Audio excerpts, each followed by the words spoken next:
You're watching the Action Sports Jax 24/7 network. Now it's time for the Brent Austen Show.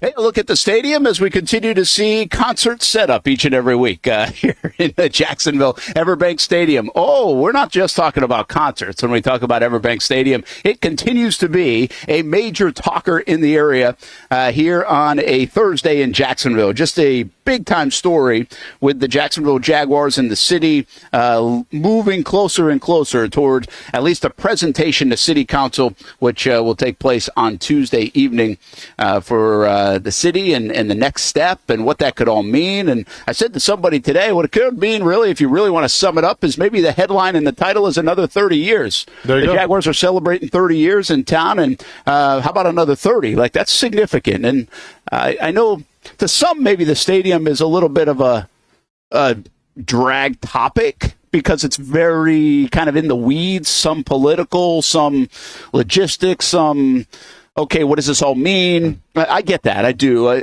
But I think it's more of a broader thing of, man, look what's happening. And I still, the more I thought about it yesterday, the more I continue to talk about it internally at our place, and Tuesday, and then the next step during the summer, and then the next step in October. I just come back to it's going to be a monumental deal. Like, you can't understate how big of a story this is this summer in Jacksonville. And I think it's worth repeating that part of it. Doesn't mean we'll spend 3 hours talking about it. You know the details by now. I think the people that really know it are going to read up on it even more.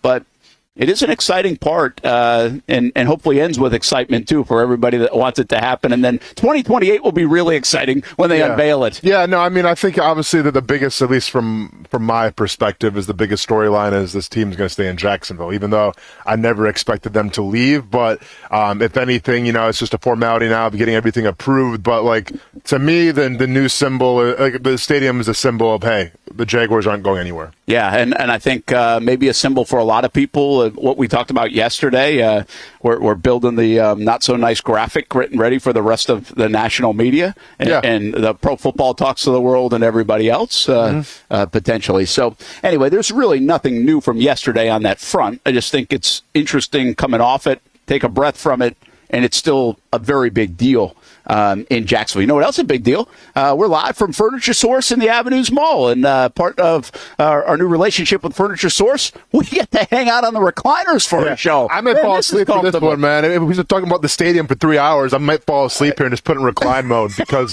this thing is comfortable, to say the least. I know. I do talk about the stadium. I look over at Austin. He's like, okay, this isn't going anywhere today. Let's talk about rookie minicamp instead. Yeah, that's whatever, man.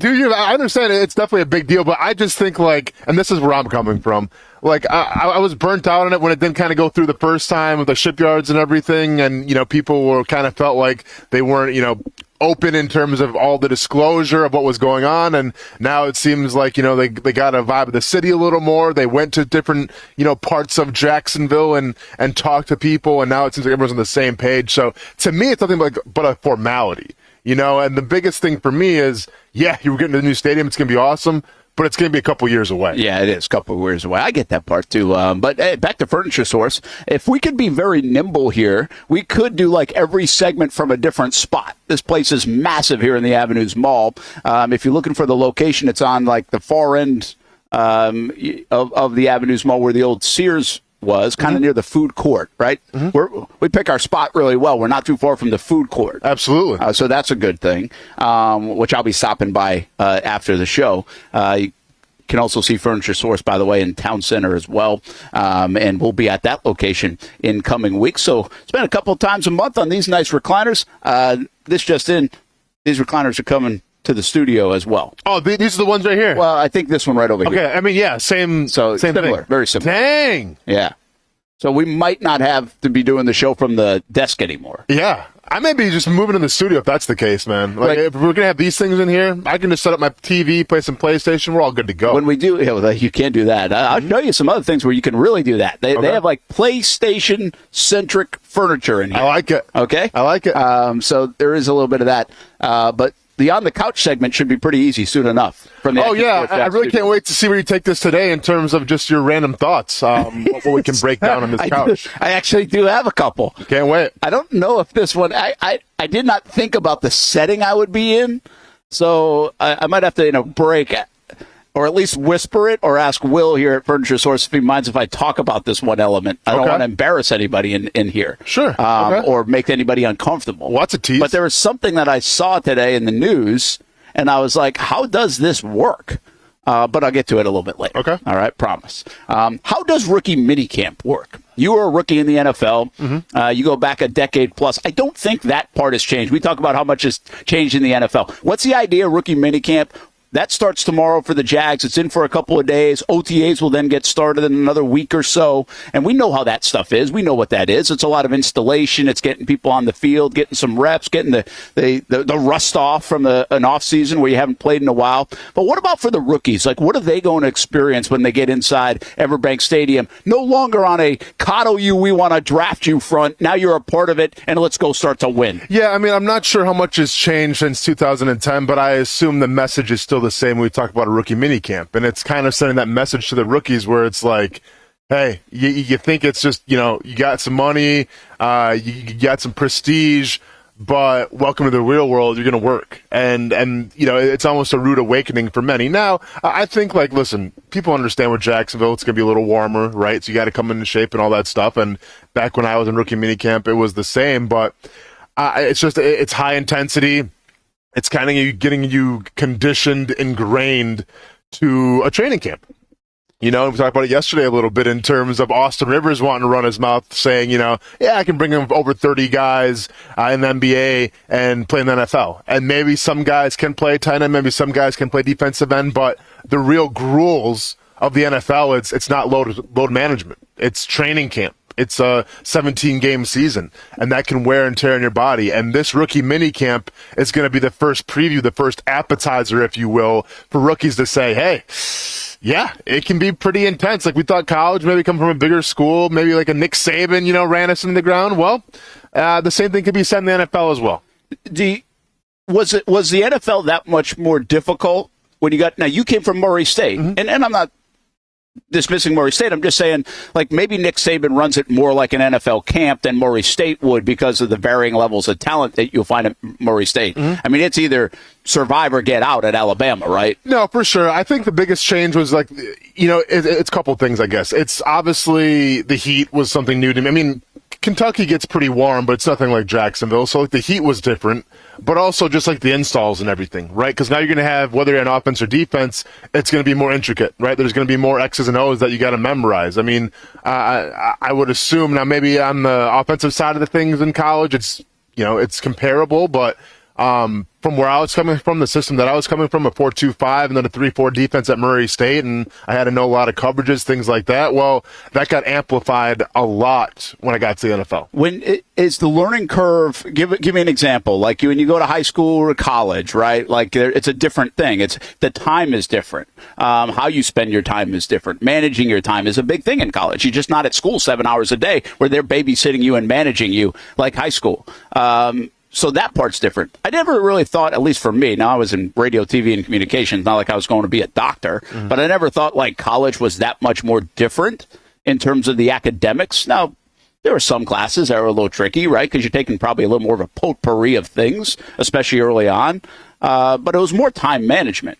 What is the book a lot different? You mentioned intricate. Is it easy to learn? Is it all of a sudden you went from taking, algebra 2 to calculus? Yeah. I mean, definitely don't talk about math in front of me because I'll just get a headache. But no, I mean, overall, the playbook wasn't. I mean, there's different playbooks, right? The one in Kansas City was ridiculous, and that came from I think that was it Bob? I think Bob Sutton. I think it was. Yeah, Bob Sutton would have been in Kansas City when I was there, and he comes from the Rex Ryan coaching tree where it's all about, confusing the offense and having a million exotic blitzes. That one was hard to pick up on. The one that I put on with Jack Del Rio and Mel Tucker, that one was pretty easy. I had a pretty easy time adjusting, but you still have to.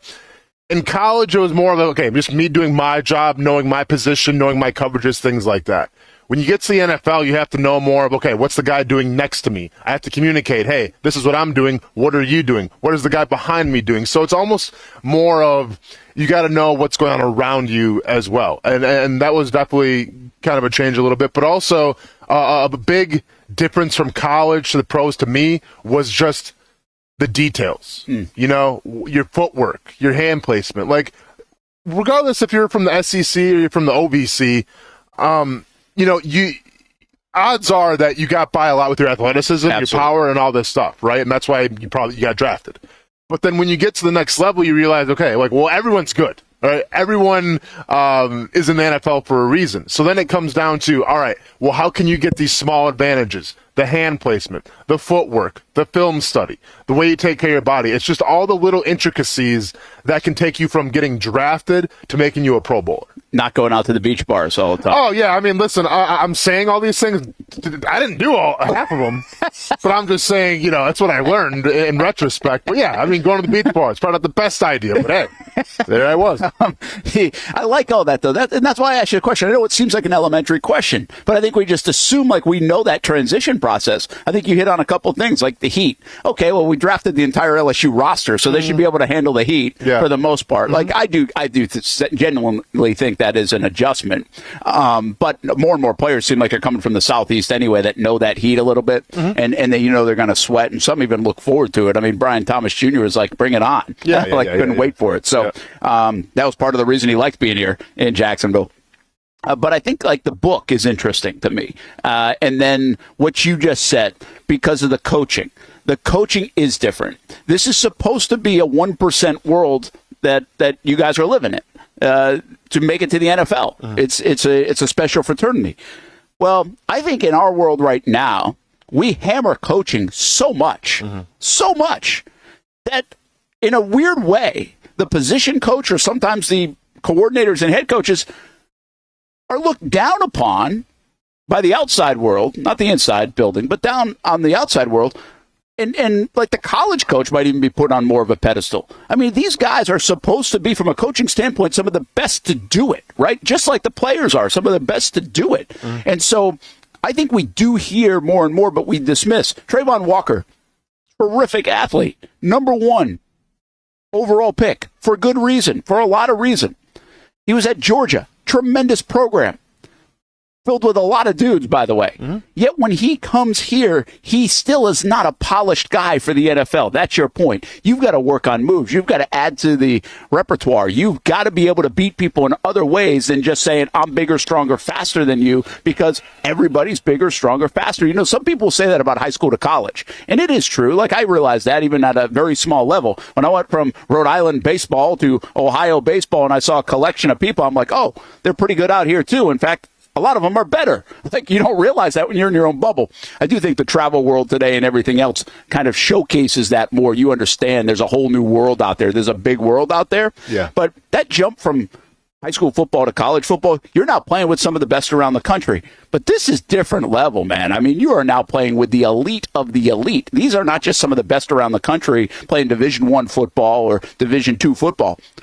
These are the best around the world at what they do physically, before you even talk about the skill set of being able to bring to the table what they do at their respective position. No, for sure. And once again, kind of echoing what you said a little bit in terms of, like, you're not going to have a football coach in the NFL holding your hand. Like, you're responsible for knowing your stuff. You're responsible for going through that playbook. And when it's your time to go on the field, you're responsible for being exactly in the right alignment where you're supposed to be. And if you're not, they're going to find somebody else for you. It's simple as that. So It's definitely, I don't want to say it's like a rude awakening for a lot of players, because I think a lot of players, you know, now coming from the system they come from, you know, they're conditioned for this, but it's still going to be a whirlwind for a lot of people. I mean, I'm always reminded of Quincy Williams from, you know, Murray State. Now I think he's an All-Pro in New York, coming in his rookie year and saying, like, my head felt like it was in a beehive. That's a great quote. And a lot of players, I think, are going to feel that way. I've said this before, way back in the day on this show, and I'm not sure if it has shifted now in the NFL, if it's shifted now in terms of the questions asked in the combine. But if I'm a coach, if I'm a coordinator, even if I'm a scout, I think a big thing that goes unchecked, and once again, maybe it's changed now, but I'm just saying from when I played, is understanding how players learn. because every player learns differently. Like, for instance, some players, they're audio, or not audio, they're visual learners, right? Like, you have to kind of see it on the board. You have to see a video. Yeah. Some players just can't learn that way. Some players have to actually be on the field, walk through it a bunch of times, and that's how they learn. And I feel like, at least when I played, coaches could have cared less. It's like, you're going to learn my way. You have to tailor yourself to how I'm coaching, or else you get left behind. And I think that's the wrong way to approach things. I think that's the wrong way to go about things. I think every player is going to learn differently, and if you want to get the best out of that player, you got to know how that player learns. That's a great point, I think. I think that's an education point to begin with in a lot of different ways. I think that's even, you can say it in our industry, right? Some people are going to learn or communicate. That's what I say. I see people communicate different ways, and I think that is the case. And I think maybe the old way of thinking in the NFL, and I don't know this, I'm just saying maybe an old school way of thinking is, hey, this is how we do it. Adjust to it. Yeah. Well, that's not good enough. Like, not to get the best out of somebody. I've just heard a story about this, actually, which I think is pretty fascinating. I'm not going to tell you who it is because I think it will take away from this story. And maybe I'll tell you after. Okay. But very good college coach. All right. And the story was basically this is football, go to a bowl game, get the butt whooped. And when the coaches came back like the next day or 2 days or whatever else to the office. Okay. All of the furniture in their office was outside their office. And they were like, what the heck's going on? Mm-hmm. And the message there was, the way you're teaching this stuff, you might think they're getting it, or you might think you're teaching it the right way. Mm-hmm. But you sitting here and doing it the same way every day, the same way, is not working. Mm-hmm. Like, that didn't work. And you have to recreate your office now, your learning area, right? Yeah. You have to do that. And I was like, okay, that makes some sense. Yep. That does make sense. You have to reinvent yourself, or at least evolve yourself as an educator, right? Yep. And sometimes as a student in this way.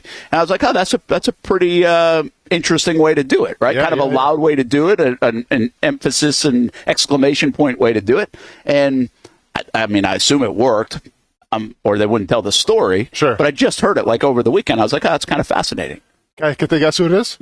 It's probably not going to be hard to guess who. Oh, yeah. Urban Meyer. Yeah. I figured as much. Yeah, I just didn't want to say it at the outset. But obviously, Urban, a very good college coach. Yeah. Now, does that work at the NFL level, though? Why the whole Urban thing? I'm not going to get into that. No, right? I'm just saying, I thought that was pretty interesting. And by the way, Urban's so good at college level, in part because he's a great motivator. Correct. Motivators do things like that. Mm-hmm. Right? I don't know if the motivation stuff works all the time at the NFL level. No, well, it's definitely a change, right? I think this is why sometimes you see college coaches go to the NFL and they struggle a little bit, just because in college you're still shaping the mind, I feel like. You're like, they're over 18, they're adults and everything, but there's still some childishness, right? Let's be honest here. And once you get to the NFL and you've been through that ringer, it's like, all right, you're now officially a grown-ass man. Right. And when you're dealing with grown ass men, you got to keep in mind, like, some of the college tricks just aren't going to work anymore. It's simply not. Like, especially now, like, even now, it's like amplified even more, just because I think so many players now are self-aware, and the power of social media and the power of the modern day player. It's just like, you got to be careful what you say. You got to be careful how you treat people. And you can't be trying to hold a guy's hand and cussing him out and embarrassing. Like, you can't do that anymore. I feel like even at the college level, that's changed a little bit as well now. Yeah, I mean, nowadays you have, like, Dabble Sweeney, like, doing the Dougie in the locker room and, like, dancing and stuff. Like, no one's getting chewed out anymore. Like, we're all dancing now. It's fine. It's just the way it is. But yeah, at the NFL, you have to be very careful in terms of how you go about getting a message across, because if you're not careful, man, grown men can sense that coming from a mile away. Yeah. Okay. One last question about rookie minicamp, at least for now. I want to get into specific players coming up a little bit later on. But are players more ready for the NFL now than they were when you came out, say? Yeah. I think, well, first just answer that. Yes. And why? Absolutely. I mean, it's a lot of things. Obviously, I just think the game of college football has evolved so much now where there's more to know. Yeah. I think there's more knowledge to learn, whether it's social media or YouTube. Like there's a lot of things to pick up, but also I just think now in terms of sports science of what we know about an athlete's body, how to take care of it even better, how to prep yourself even better. It's general knowledge now. Like back when I was coming out, it's like, all right, you got to go to these specialized places because, they know all the secrets. Yeah. Well, all the secrets seem to be out there now. I mean, just listen to a Joe Rogan podcast. You'll get the human optimization standpoint. Whatever one you want to buy into, basically, right? Yeah, exactly. So I just think there's a lot more resources out there now to help you be a top athlete. Yeah, I'm going to add a couple of things to it, I think. I thought Trent Baalke said something that a lot of people have dismissed. He did this in the pre-draft luncheon, and I don't know the impact on it. I just am very curious. I like the kind of almost like the anecdote of it, and that is this draft is going to be older than any draft we've ever had, probably, because of COVID and everything else, right? The players are older as a whole coming out of this draft. Is that a good thing? Is that a bad thing? Is it good that Michael Penix Jr. is 24 years old? Like, I don't know. Is that it? We'll see. We don't know the answer to that. But with that comes, I think, a little bit more sense of maturity, right? And with that also, the landscape in college football with NIL, you have to grow up a little bit and you're around money. So have you already made some mistakes? Have you started to make mistakes? Ones that you won't when you first get here to the NFL? Guess what? That car with the rims that you wanted to buy, you can buy that in college now. You know what I mean? Yeah. So I wonder if these guys are more ready to live in that world and landscape, and not everybody, but just by the masses because of the landscape that now exists in college football. And to echo and piggyback what you said, the college game has more similarities to the NFL now schematically than ever before. No, for sure. And also I think social media is a big part of this too. I mean, when I was coming in the NFL, Twitter was just kind of in its infancy a little bit. And now, I mean, it's everywhere. And like, I always think of let me think of a guy. A guy like Johnny Manziel, I think, is kind of the poster child of a guy who was in that fine line between the social media takeover and still kind of doing things the old way of you're kind of untouchable because nobody really knows. Like everything that Johnny did seemed to be on video, right? And it was the infancy of look, Johnny football, he's getting drunk at a party here and running from the cops or whatever. It's posted on Twitter, and that was kind of the infancy of everything. Well, nowadays, man, you make any wrong move. If you don't tip at a restaurant, someone's probably going to call you out if you're a football player. So I just think now you have to abide and just kind of walk on eggshells about how you present yourself, how you come across, because people are always watching, people always have cameras, and everyone is not afraid to post the first thing when you mess up. Yeah, I think all of that is true. I think you're right. I think that is a massive thing 10 years ago versus today in social media. This is what I say, even about high school kids in social media. It's listen, if you make a mistake, you make a mistake. And I'm a little sensitive to that because of your age. But guess what, kid? You've seen everybody make these mistakes before now. There are no secrets out there. Yeah. There are people that have made mistakes, high-profile people on social media, athletes, high school kids, college kids, professional people that have made these mistakes and had to deal with it, and they've dealt with it in the public eye, and those are the lessons that you're supposed to be learning. So I think what you're saying a little bit is, we've kind of learned those lessons, and a lot of the NFL guys have learned those lessons. I also just do think that people have to grow up a little bit faster. Branding is a part of it. They understand it. Even high school kids almost have this better understanding and maturity about sometimes their popularity, their brand, their star value, that they are kind of their own little corporation in business. Sometimes that's a bad thing. But I think if you translate it from earlier age to college to NFL, it gets you set for that professional level better. The problem is for the rest of us, or most people, they don't make it to that level. So it can be a bad thing to have too early. Yeah. But I think for these guys that do make it, I think they're set up for more success through some of these crazy changes that feel crazy, at least, that we've had in our sports world. Agreed. Over the years. For sure. I mean, listen, I think whether you make it or not, I think it gives you tools to be successful later in life. I mean, if anything, the NIL, and you can say what you want about it, and it's kind of the Wild West. It can be out of control sometimes of how much money these college athletes are making. But at the end of the day, the biggest takeaway from NIL, it teaches a free market, and we live in a free market. So I'd rather have that ingrained on me in college than, get to the real world, quote unquote, and all of a sudden it's this is how it works. Yeah, my goodness, by the way, just a sidebar, which will be a bigger story down the road. I'm not ready for it right now to have. I was at an event last night and talking to a lot of people who deal with high school kids in different ways. Some in the high school, some outside, some at the collegiate level, some in the travel worlds, And oh my goodness, to hear them talk about NIL and what's going on in college right now, like just the weeds of it. Again, we'll see some of the headlines of it, but the weeds of it, and then also coming to high schools. Because now I think more than 30 states or something are getting ready. FHSAA has a meeting next week, an emergency meeting about NIL. Like, that's how rapid this is coming. And, like, in my own little world, I'm like, who's paying a high school kid, like, a crazy amount of money? Yeah, right? yeah. Like, if you're paying them a little $500 here to wear a hat or something like that, that makes some sense. Yeah. Like, that's actually kind of fun. That might be fun. Yeah. But are people, and where it could go, right? Like, hey, how about $50,000 or $100,000 to come on down to South Florida and play for X school? Baby Gronk. Let's go. Like, that's what we might soon get into. I mean, it is going to be a whole bunch of LeVar Balls and Baby Gronk stats going to have like the next batch of social media star athletes. And, yeah. It's going to be an interesting time. Oh my gosh, beyond interesting, like unpoliceable, maybe. Until we figure it out, and that takes time. Like, I feel like when you sit on the NIL and the transfer portal and everything in college, and the way high schools are now even doing their thing in a lot of states, especially here in Florida, I feel like I'm always reminded when we were going through the pandemic and doing the show, right? We knew when no sports were going on. We were talking every day, 3 hours a day with no sports going on and talking about a bunch of different things.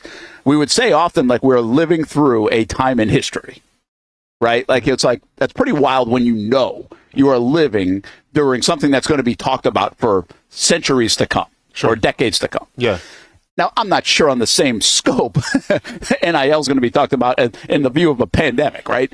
But the bottom line is we are living through a major change in our sports world right now in collegiate sports, which we're going to get to potentially these 64 Division I college football teams that exist as almost like a professional property versus the rest.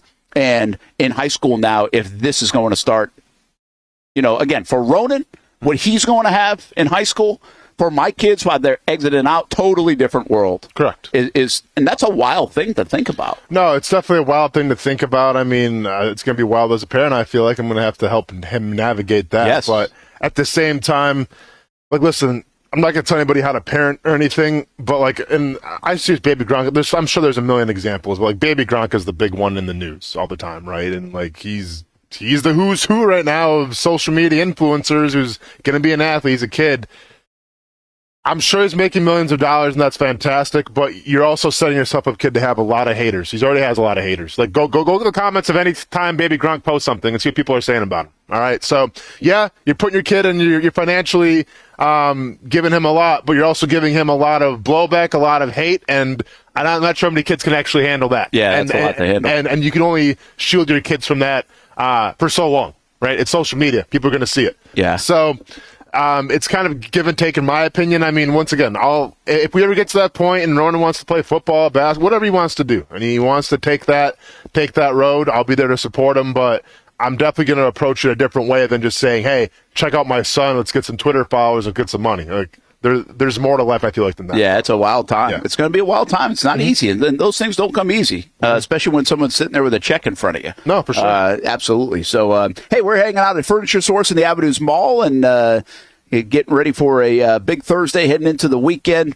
And we'll take you till 1 o'clock here on the show. By the way, Jacksonville Armada will be on the new Action Sports Shacks 24/7 network coming up on Saturday night, 7 o'clock. You can watch that. And we'll also replay it a few times, maybe even on Sunday, in case you're at the match which will be at Jacksonville University. So we're really excited about that, kind of the next wave of our new network. We were the original wave right here on the Brent Austen Show, 10 a.m. until 1 p.m. live at Furniture Source and Avenues Mall. Come on by, say hello, or make sure you do some shopping this Mother's Day weekend. We'll tell you about some deals they got going on here at Furniture Source and a very cool giveaway that could land you a $5,000 home makeover. More details to come on that. When we come back, Brent and Austen live on a Thursday here on the Action Sports Shacks 24/7 network from Furniture Source in the Avenues Mall. Everyone loves a good game night. Here you don't have to be the host. You don't have to clean up. They bring the food and drinks to you, and you can watch whatever you want on the big screens. It's more than a card room. It's a night full of fun with friends. Best Bet Jacksonville, Orange Park, and now the newest location here in St. Augustine, right off 95 at exit 311. A brand new clean room, a full bar and menu, my favorite sushi in town. And I love the fries too. You don't have to just play poker at Best Bet. That's why I come over here to the table games and play one-card poker. That's a pretty good card and a win. One-card poker is like war as a kid, you against the dealer. And this isn't the only fun table game to play. A friendly staff, a lot of fun. It's a good night out at Best Bet Jacksonville, Orange Park, and the newest location in St. Augustine. You can be a serious player or a novice. It doesn't matter. If winning equals fun, you're a winner every time at Best Bet. I'll save you a seat, and I'll see you down here at Best Bet St. Augustine. Oh, man, it is that time. I love being outside, but it is just so hot. Oh, my gosh, I cannot be outside. Well, you know, it doesn't have to be. As a matter of fact, I've got the perfect solution for you to be able to stay outdoors and not look like this guy. GW Outdoor Solutions has the solution that will help you create areas of shade with their automated retractable awning. As the summer months inch closer, the high temperatures will be right there too. With GW Outdoor Solutions, go from scorching to cooling in no time with one simple push of a button. These innovative shade solutions not only provide protection from the sun and rain, but also add style and functionality to your home. Let GW Outdoor Solutions transform your backyard into paradise. Check out gwoutdoorliving.com for your free estimate.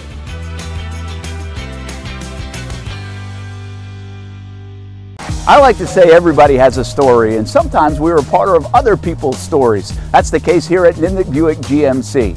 My family and the Nimnicht family. We've purchased 6 different vehicles from Nimnicht Buick GMC. Maybe you're in the market for a truck. Well, let me tell you about the GMC Sierra. I absolutely love mine. I've had a couple of these. This one's a 2020, but right now on 2024 GMC Sierras here at Nimnicht Buick GMC, there's special financing. A year ago, we purchased a GMC Terrain for the kids. Financing rates as low as 0.9% for eligible buyers on Terrains and no payments for 90 days. Looking for used instead of new? Buy a used car with the Car Bravo program. Nimnicht Buick GMC certifies all makes and models. Let the #1 Buick GMC dealer in Jacksonville take care of you and your family. Come on out and see the showroom, meet the fantastic people, or shop online at nimnichtbuickgmc.com. Nimnicht, your friends in the car business since 1941. GMC, we are professional grade. Thank you for making Action News Jax the best in Jax and Folio's Best of Jax 2023. Best TV station, Best TV newscast, Best TV morning show. Chandler Morgan voted Best TV anchor. The Chief, Mike Burrish, voted Best meteorologist. And Brent Martineau voted Best TV sports anchor. And while you're on the go, Best news website and Best local blog, The Burrish Blog. Thank you for making Action News Jax local coverage you can count on. It's a new logo, new branding, but with Bold City Heating and Air, it's an old school approach. One of the few locally owned and operated air conditioning businesses left in Jacksonville. And with that comes the perks we miss in the big business world. It's every customer counts kind of service, from when these trucks have pulled up to my home over the last couple of years and when they pull into your driveway as well. From communication to pricing to the actual service, everyone at Bold City Heating and Air cares about you. You know who's coming to your house. You know they will be well trained. And they will respect your home. Air conditioning convenience at boldcityac.com. The folks at Bold City Heating and Air also know your AC unit is important and can be a big expense. That's why they have financing to help. No payments, no interest for 12 months on new systems. $50 off any repairs. Stay safe, stay comfortable with Bold City Heating and Air at boldcityac.com. Homegrown in your hometown. Bold City Heating and Air. When you think sports, you think Action Sports Jax, the official station of the Jaguars, on location for every game. But the most experienced team in town doesn't stop there. From high school football to the big events in the area, Action Sports Jax is always on. Now, we take that to a new level. Action Sports Jax 24/7 is around-the-clock coverage of the teams you love and the moments you can't miss. The best local sports in Jacksonville on Action Sports Jax 24/7. Welcome back to the Brent and Austen Show, streaming on the Action Sports Jax 24/7 network. All right, so how about this last night? 20 strikeouts for Aiden King from Bishop Snyder. 20 strikeouts. Like, I want this to resonate with people a little bit. This is a young man, by the way, going to Florida. He's been very good the last few years. And we had him on our No Gate Fee show, actually, just last week, him and coach Zach Osbeck from Bishop Snyder. They beat Providence last night 3-0 in the regional quarters. That 3A is loaded with talent. And Aiden King had 20 strikeouts in that game. He had 20 of the 21 outs were strikeouts. And not only was it that, it was just a dominant performance. It's obviously a shutout, too. Like, some guys will have a big strikeout game, but maybe walk 4, 5, 6 guys, and they end up scoring, bunt them over, error, whatever it is, especially in high school. Not the case.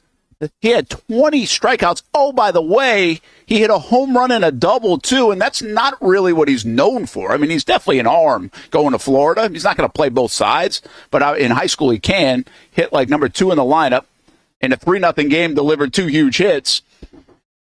What we're thinking about, and I have no idea in the context of this. I mean, we've had some great baseball players over the years around here. And last time I tried to compare a team, some people got mad that, oh, what about the 90s this and the 80s this and everything else? The bottom line is we know the history of baseball in Jacksonville is very good and very deep, and we have major leaguers all over the place.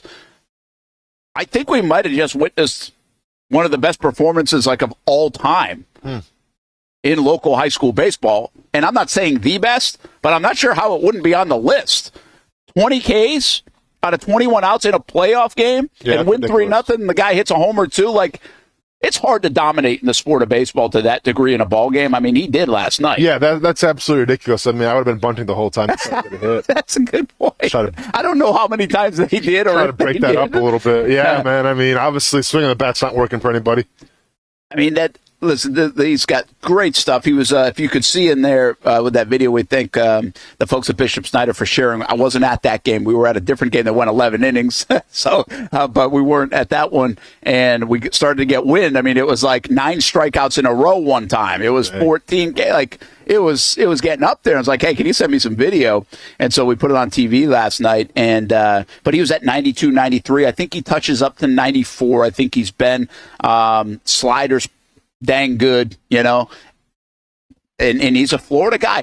I'll be honest with you. When he went to Florida, when he was committed to Florida, I think a year ago, I don't know the full story. I think it was more from a walk-on type perspective, or at least that was what was told or view.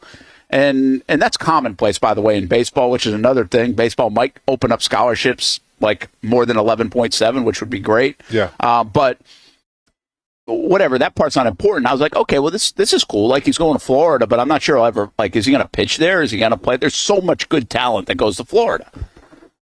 Heck, what he's done to develop even more, and now going into this next year, I don't see how he doesn't get some innings and play time and pitch time. And there's another kid in the area down at Spruce Creek. Now, we don't cover that area, but we know him, Brandon Neely, who we played against in high school. And I saw him, and I was like, okay, that kid's going to Florida. That's pretty cool. Like, well, he's been on the mound a ton. Okay. I think I've seen Aiden King pitch. I saw Neely pitch.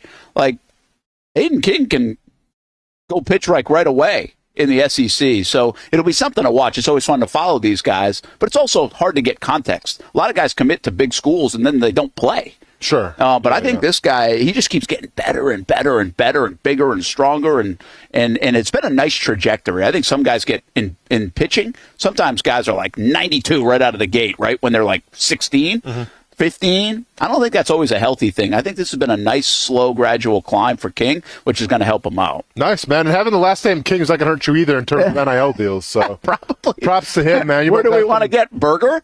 Yeah, I mean, hey, I'm just saying, props to you, man. You're about to get some endorsements rolling in your way, so I like it. I'm trying. That'd be a good question. I'll have to ask some of the historians. We'll bring on Gene Fournette or something. There we go. We can ask him at the roast of Gene Fournette. That's right. But and people around here would know way better than me. I've been here 16 years. I've seen some really good performances in high school, and I'm not just talking baseball. But I wonder, this would be an interesting topic if you go back. Like, what are some of the all-time performances in high school, in any sport? I mean, we're talking about a kid in Christian Miller down at Creekside. He's like skipping a lot of the state stuff right now and regional stuff, I think, to train for the Olympic trials in the 100. Dang. Ran a 9.93. Okay. He's number one in the world. Yeah. Like, where does that exist? He's number one in the world in juniors, and he's going to train for the Olympic trials. And I think I've told you the story before. 9.93 would have got him fourth in the Olympics in 2020 or 2021 because of pandemic. But I mean, so you're talking about like that kind of talent coming out. Tebow, you know, there's Derrick Henry, 600-yard games. Yeah, that's ridiculous. Right? Yep. I mean, that's what we're talking about. But I do think this is up there. 20 Ks in 21. Remember now, Roger Clemens and Wood and those guys, they did the professional level, but they did have 9 innings to get to 20. Yeah. It's not a common thing. Wow. I think we see it in like I see it in softball. You can dominate in softball like that and really get a lot of Ks, and you've seen it. Like I think there was, I forget who, but somebody this year I think had 21 out of 21 strikeouts. Yeah, but you don't usually see it in baseball.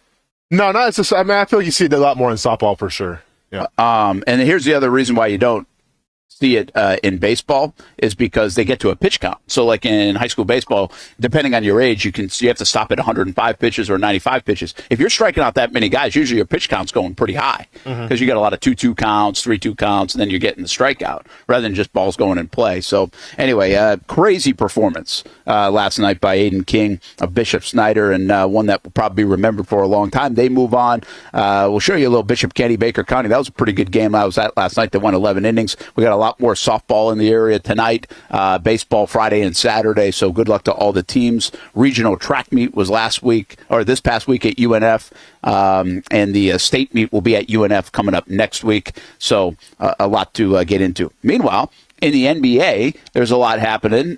Joker wins it again. Joker won it again, man, and you know I think it's deservingly so, much to some of the haters out there, but you want to talk about, like, to me, the MVP, it's not just about being a scorer, all right? It's not just about being a facilitator. It's having your imprint on the game.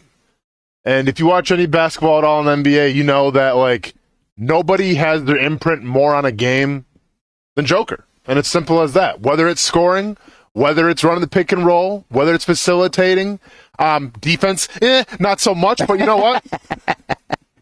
That's why they have Defensive Player of the Year. But all the offensive contributions, yeah, man, it's Joker all day. So congrats to him for his third straight, I believe, right? Third. Or third. I don't know. Third. I don't think it's great. Not third strike. It was his third MVP award. Gonna need some more of that against the Timberwolves, man, because right now he's having, the whole team of the Nuggets is having a rough go around with the Timberwolves, but hopefully they can kind of make that a series because they are down right now 0-2 to Minnesota. We're going to get in the Minnesota part of this because you brought something up yesterday. I think it's very interesting. But Joker part of it, where we don't sit here and talk a ton about the NBA, and I think Joker's such a slept-on guy. Now, people now know him, right? It took an MVP. It took a run. It took a championship. It took those kind of things to bring his name because he's one of those, like, boring stars. Like, this is what we say about Mike Trout. Mike Trout, he could use a run like the Joker's on, not just the MVP, but a World Series to kind of put everybody, you know, in like on the radar for, hey, this dude's really good and have everybody talking about him. But that's what happened to Joker. It doesn't happen in our sports world. Usually you're a star, right? Yeah. We talk about you all the time. Just did not happen like that for him. And again, if you're locked into the NBA, that's fine. You're going to say, Brent, you know what you're talking about. No, you're locked into the NBA. Like, I'll give you Mike Trout stuff for days. I'm locked into Major League Baseball. You're not. Like, that's what I'm talking about. I'm talking about the casual fan. The casual fan in the NFL knows everybody. Yeah. The casual fan in the NBA knows LeBron James, right? The casual fan in baseball knows, like, Bryce Harper. Like, these other guys go under the radar sometimes. But what he just did now with the third MVP is put him in all-time category, didn't he? Oh, without a doubt. I mean, he's got the championship ready to back it up. And you know how I feel about Joker, man. Like, his attitude towards everything, he's such a unicorn and such an enigma because he's not flashy. He's not about the me, like a lot of NBA players are. He's the exact opposite. So, yeah, I think he's a superstar. I get, like, he's not going to have the high-flying dunks, and, you know, he'll have those high-scoring games, but he's not going to necessarily maybe take a game over and drop 60 or something like that. But he doesn't have to because, once again, he's a facilitator. He does everything so well on offense where on every single play, there's some resemblance of Joker making that play happen. So third time in 4 years, by the way, is for Joker. I want to see if I could. Okay, so here it is. First center in 6 decades to win the MVP 3 times in 4 seasons. Yep. Kareem Abdul-Jabbar did so from 73, 74, 76, 77. Joker, also the 9th player in NBA history to win at least 3 MVPs. So 9 players now. Abdul-Jabbar had 6.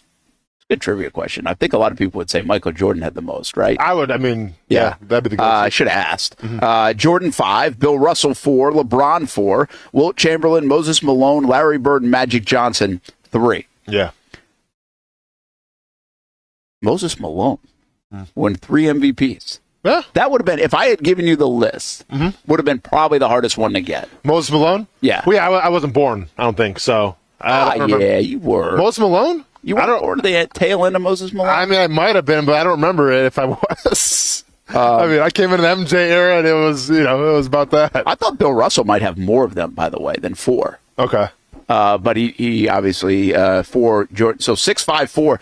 So now, seriously, Joker has plenty of time left in him, right? I mean, This is his 9th year.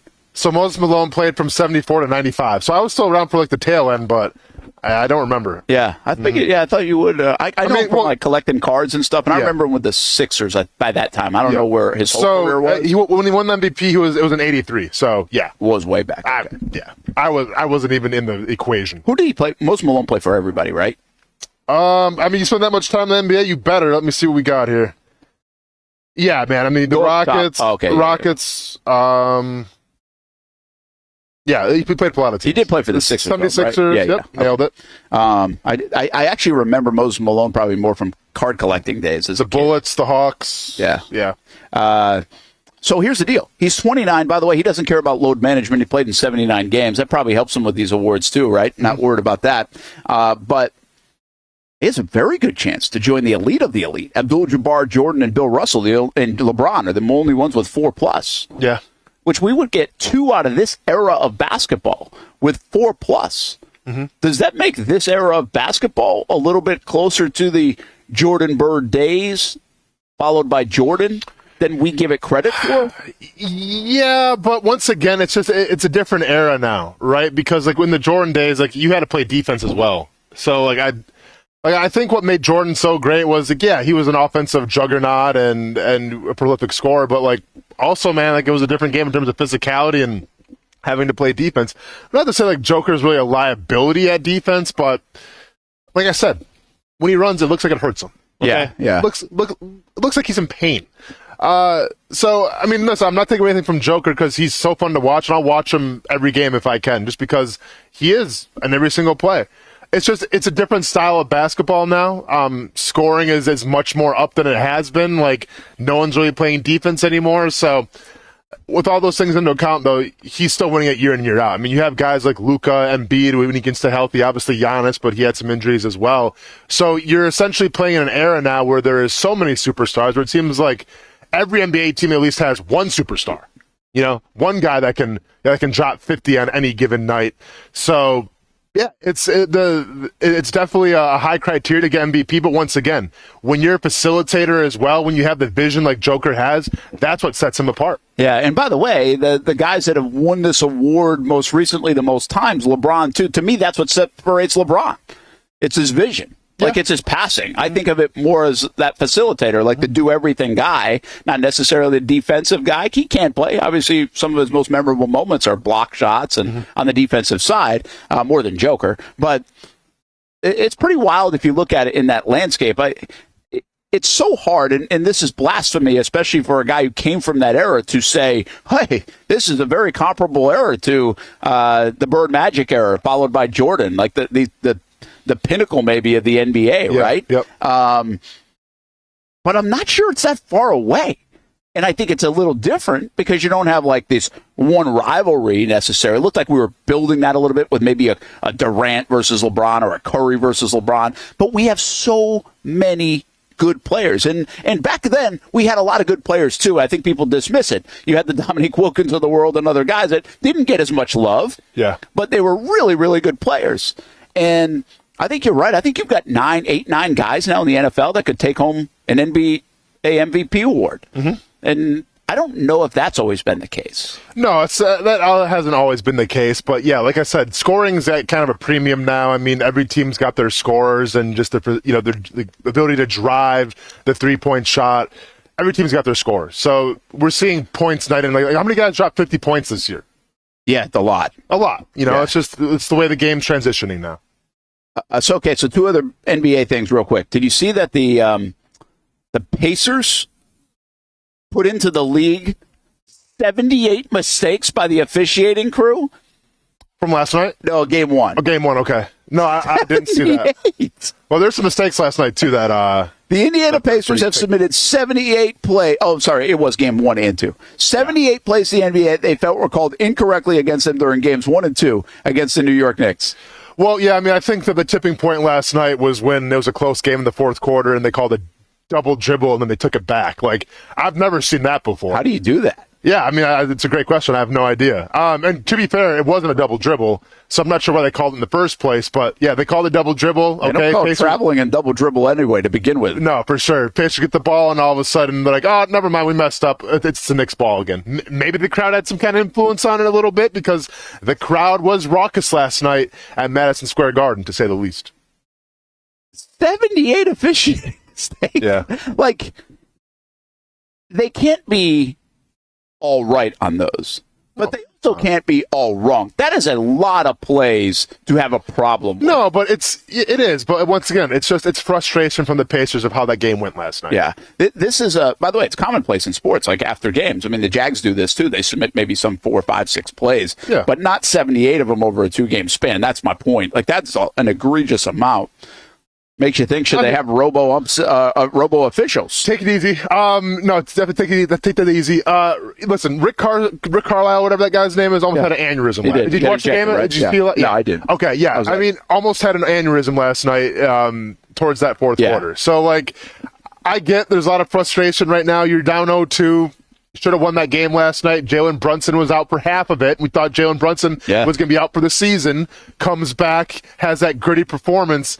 Yeah, if I'm a Pacers fan, I'm frustrated. Yeah, and there is a lot of that. And of course, when you do that, your goggles get on, too, and everything feels like your calls are against you. Mm-hmm. So we'll see if the series shifts a little bit in the Indiana Pacers' favor. Something you brought up this week, though, the Minnesota Timberwolves and what they're doing, again, against Denver. And holy cow, do we have defense in the NBA? From one team at least, and listen, this goes to the NBA Coach of the Year, Chris Finch. He got the title for a reason, and I've been watching a lot of this series because, in my opinion, I thought it was going to be the best series hands down. You know, you have the defending champions taking on arguably maybe the hottest team right now in the NBA, in the Minnesota Timberwolves, and to be fair, it hasn't even been a series. And really, the talking point, the storyline of this series so far has been the suffocating defense of the Timberwolves. And I get it, you know, Jamal Murray is maybe hurting a little bit. He's got a calf issue. Joker may have had his worst game this last game. And keep in mind, like, it's all the X's and O's here. Like, I love coaches. Like, I feel like NBA is the biggest sport where you can be a coach and be like, you know what? I'll set it and forget it. I got my superstars out here. You guys just do your thing. Yeah, I mean, if it's like a 2-point game and maybe we need like a 3-point shot, maybe I'll drop a play here. I'll get on the clipboard in front of the camera. Pretend that I'm on the whiteboard. I'll pretend that I'm doing something good, but I'll probably just go, hey, Karl Anthony Towns, you just shoot the 3-pointer. You're good to go. No. First quarter interview. I don't know what we're doing. Just ask the superstar. But it's a magical thing, especially nowadays in the NBA, when you can actually see a game plan, when you can actually see it before your eyes unfold. And that's what we've seen the first 2 games with the Timberwolves versus the Nuggets. And they haven't really even been close. And it's because of the defense of the Timberwolves. And listen, I'll put it like this. There's a lot of things you can break down about what you're seeing with the Timberwolves. The main thing is, if you have the reigning, and once again, I think he got the award, he's about to get the award, Defensive Player of the Year in Rudy Gobert, where would you put him, do you think? Like, if you were going to put him on somebody, where would you put him on if you're playing the Nuggets? Well, on Joker. Correct. No.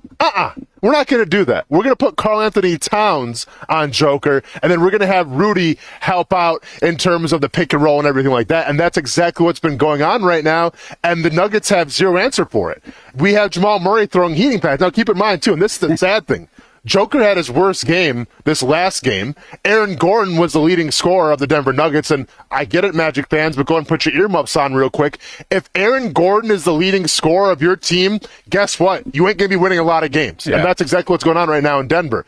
But they didn't even have Rudy Gobert the last game because he had the birth of his son, and as Gilbert Arenas said, why are you going to see your son? He ain't going nowhere. He'll be all right. But nevertheless, Gobert missed that game, and the Nuggets still got clamped down with their offense. Actually better. Yeah. So to me, it's really telling, and you see the game plan unfold in front of you.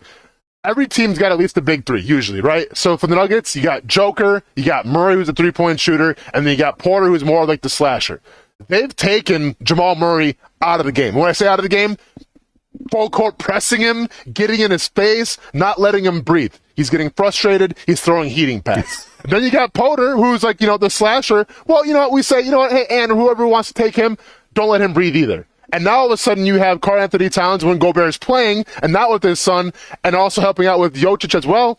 There's no answer right now. And now they're saying, hey, Aaron Gordon, go ahead and, do what you got to do. Had the best game maybe of his Nuggets career, and it's like, it didn't even mean anything because it was the worst game that Nuggets have looked maybe in the past 5-6 years. So I think it's really telling in terms of what the Timberwolves are doing right now. They're playing lockdown defense. They're taking pride in it. The guys are smiling at half court saying, let's go. They're pumping their chest. They're slamming the court down like it's a high school women's basketball game where defense, you see all that stuff. This is the Timberwolves right now. And yeah, of course you have scores. You have KT, and obviously Anthony Edwards is leading the way. But it's really telling in terms of when a team takes playing defense really seriously, just what you got. Like, to me, it reminds me of like when the Pistons kind of had their run a little bit. Yeah. That's a good call. Rudy Gobert is Ben Wallace, essentially. Yeah. Because, he maybe dropped 10, 12 points a game, but, like, he's not an offensive explosive juggernaut by any means. But guess what? On the defensive side of the ball, on offensive rebounds, Rudy Gobert is that guy. And Ben Wallace was that guy for the Pistons. That might have been the last time people played defense to that degree, actually. Without a doubt. That Detroit Pistons team. Yeah. It's interesting to hear you say it and talk about it. Again, 99 points and 80 points in these first two games. 80 points in an NBA game? So arguably the best offense right now in the NBA.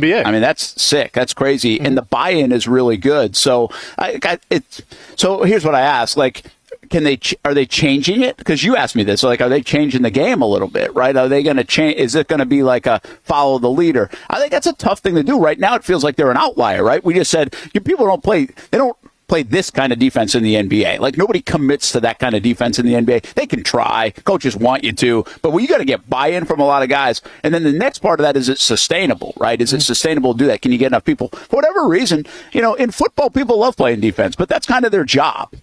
In basketball, people love to score.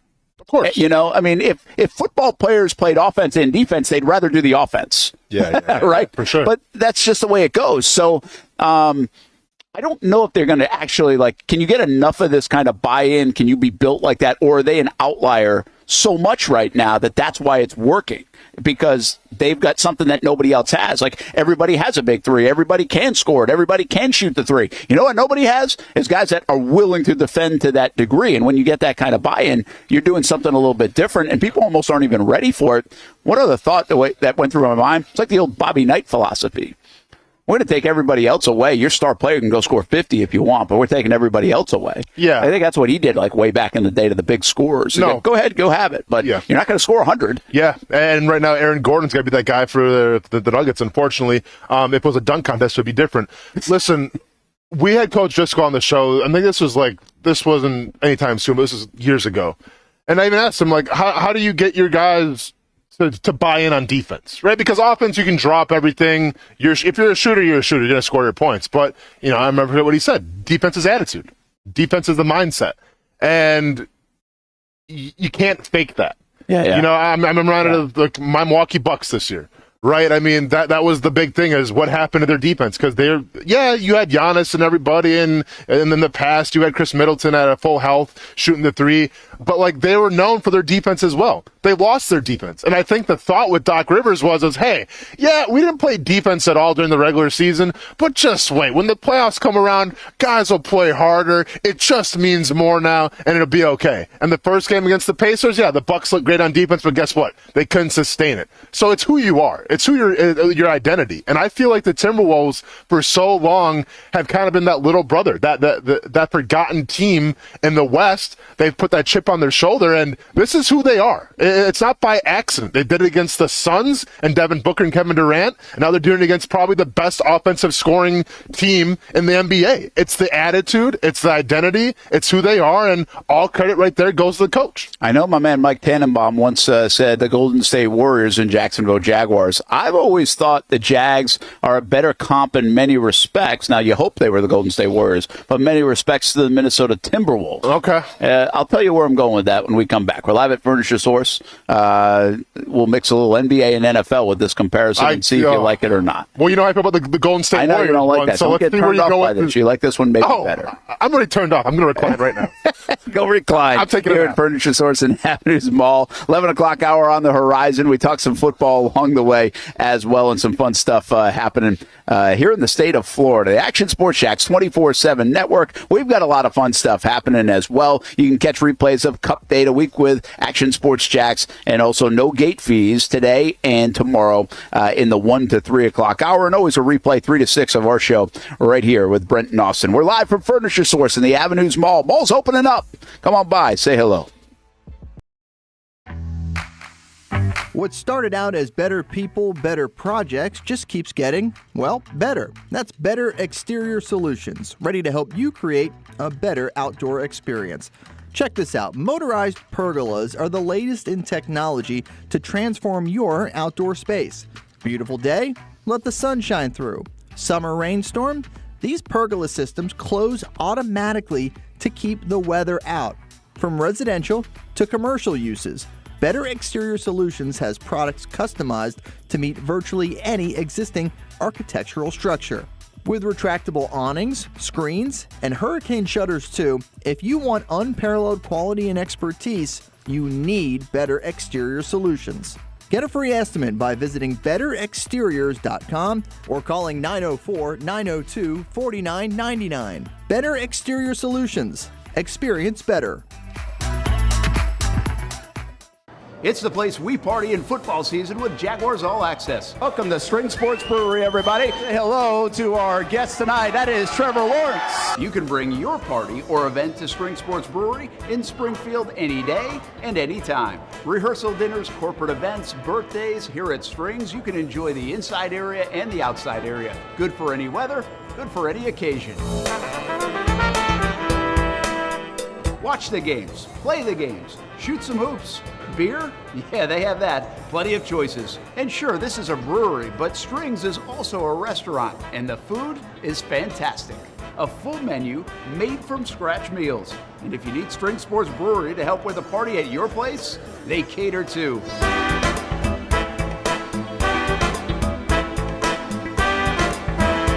Family, beer, food, sports. Spring Sports Brewery in Springfield.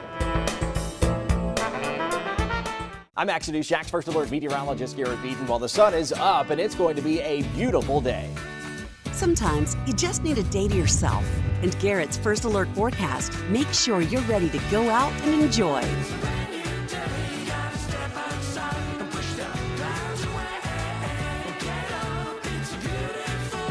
Garrett and the Action News Jax This Morning team, helping you start your morning right. Discover how good your water can be with a new Connecticut softener and drinking water system. Connecticut's twin tank non-electric softeners are the most efficient softeners available, and their drinking water systems remove up to 99% of contaminants. We know that at our home. You can find out as well. Right now, you can save $1,000 or more when you bundle the Connecticut Premier Softener with a Connecticut K5 drinking water system. The experts at CGC Water Treatment and Plumbing will test your water for free and determine your water score. Don't know your water score? Well, CGC will find find out and recommend the appropriate Kinetico water treatment solutions to improve it. The higher your water score, the better your water. Call 904-552-1242 or visit cgcwater.com. That's 904-552-1242, cgcwater.com. Financing options are available with approved credit. CGC Water Treatment and Plumbing are proud partners of the Jacksonville Jaguars, and I'm a proud customer of CGC Water Treatment and Plumbing, an authorized independent Kinetico dealer. Florida license number CFC 1432579. Community. That's who we serve. It's the people. Yeah, it's the people. Demanding answers because the truth matters. When are you going to do the job? Listening and getting help to those who need it. I just appreciate it from the bottom of my heart. It's about telling stories from deep inside our neighborhoods, informing you, building connections, tracking storms. Serious storm situation, the kind of which we rarely see. Holding people accountable. You were getting at the truth. That's who we are. Action News Jax. The friendliest golf course in town, the Golf Club at Southampton. Local golfers have no shortage of options when it comes to picking a course to play here in Northeast Florida year-round. Yet time and time again, I find myself here at the Golf Club at Southampton. Easy to get to off 210 in St. Johns County. It's family-owned and operated and renowned for being one of the area's most player-friendly. That's just one of the reasons we hold the Action Sports Jax Dream 18 charity golf tournament here each fall. The Mark McCumber design layout is great for all skill levels of golfers, from the guys who bomb it a mile on the range to golfers like me who are just happy to put it in the fairway, which Southampton has very accommodating fairways. And if you need new clubs, come down to the pro shop. They'll fit you up and get you a nice new set like they did for me. For more information on membership or to book a tee time and see for yourself, head over to golfsouthampton.com or call the clubhouse at 904-287-7529. The Golf Club at Southampton. It's the official home of the Action Sports Jax Dream 18. Make it your home for golf too. Welcome back to the Brent and Austen Show, streaming on the Action Sports Jax 24/7 network.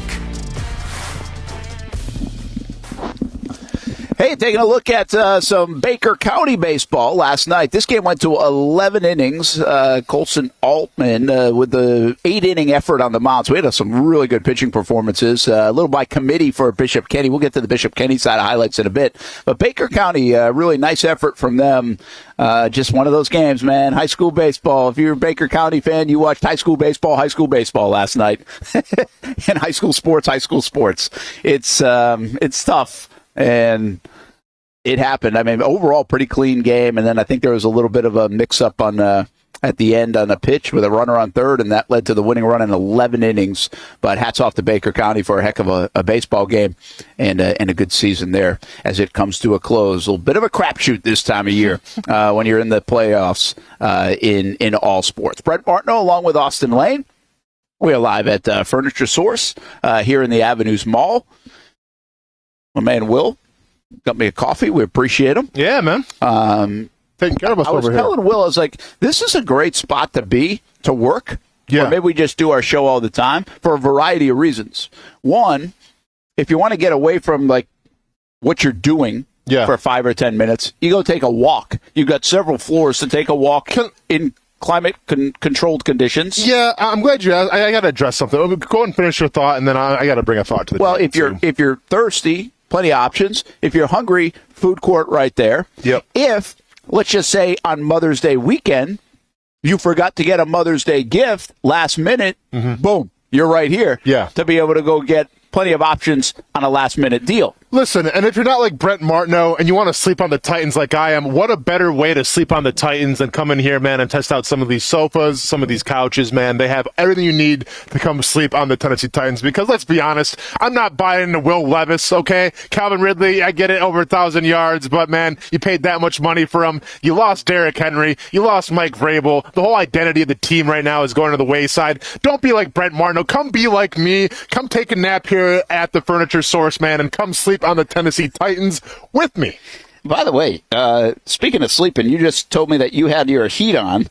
Oh, yeah. The whole time. You didn't realize it. Yep. Yeah. I got to figure out how My butt is sweating. But, yeah. Now we can recline here. Yeah, there you go, man. Show off those legs a little more because they're really a hot topic in the comments right now in case you haven't checked. Are they really? Oh, yeah. And it's not positive. Why is it positive? You know, sun, though, huh? I mean, get some sun, though, huh? You don't have that problem. Yeah, I'm all right, man. I got this maple syrupy brown going on when that sun touches it. Mwah. I was actually going to ask, let's have a little contest here. What? Who's showing off the legs better? Oh, I think we can just. Do I need a tattoo here? Stop the count, okay? We don't need to count anything, Brent. I think we know where people are going to lean in this one. You need to get some sun, man. I guess, yeah. Yeah. This is the least. I've told you this. This is the least amount I've worn shorts in a while, in part because I have not played golf since December. Yep. I've not played golf, people, since December. Yep. That's how much we're working on the Action Sports Shacks 24/7 network. But imagine thinking that the morning doesn't exist, You can get out there at 7 a.m. You just choose not to. So I'm not going to feel sorry I'm usually for you. putting the show together at 7 At 7 a.m., putting the show together. 7:30. Sipping on some coffee. Okay. Well, you can do that, the previous night. Sending Kim Corner an email. There you go. What time did you get the email today, Kim? Like 8:20 Imagine probably? So maybe a little not being after able to 7:30. type an email on a golf course. Yeah. Imagine not driving in, I got to be what locked in. what do you call the It's golf cart. imagine not driving a golf cart and not being able to send an email. I walk. How do you think these calves get looking like that? Do you really walk? You don't use a golf cart? I like to walk. Well, that's your first mistake, man. Seriously, you in this weather? You're walking? Man. Listen, no, give me the golf. Yesterday afternoon, I walked in pants Okay. over at UNF for like an hour. Wow. I'm built tough, man. You guys MVP. don't give me enough credit for that just because MVP my award. legs are a little too Caspery. Milk of magnesia, I think was what somebody said. Yeah, I mean, listen, it's a tough comp right now. Okay. So we're very offsetting here. Can I finish my thought now about walking? Sure. Okay. And I'm looking around in the store and make sure there's nobody here that's going to be offended by this, but I don't really care.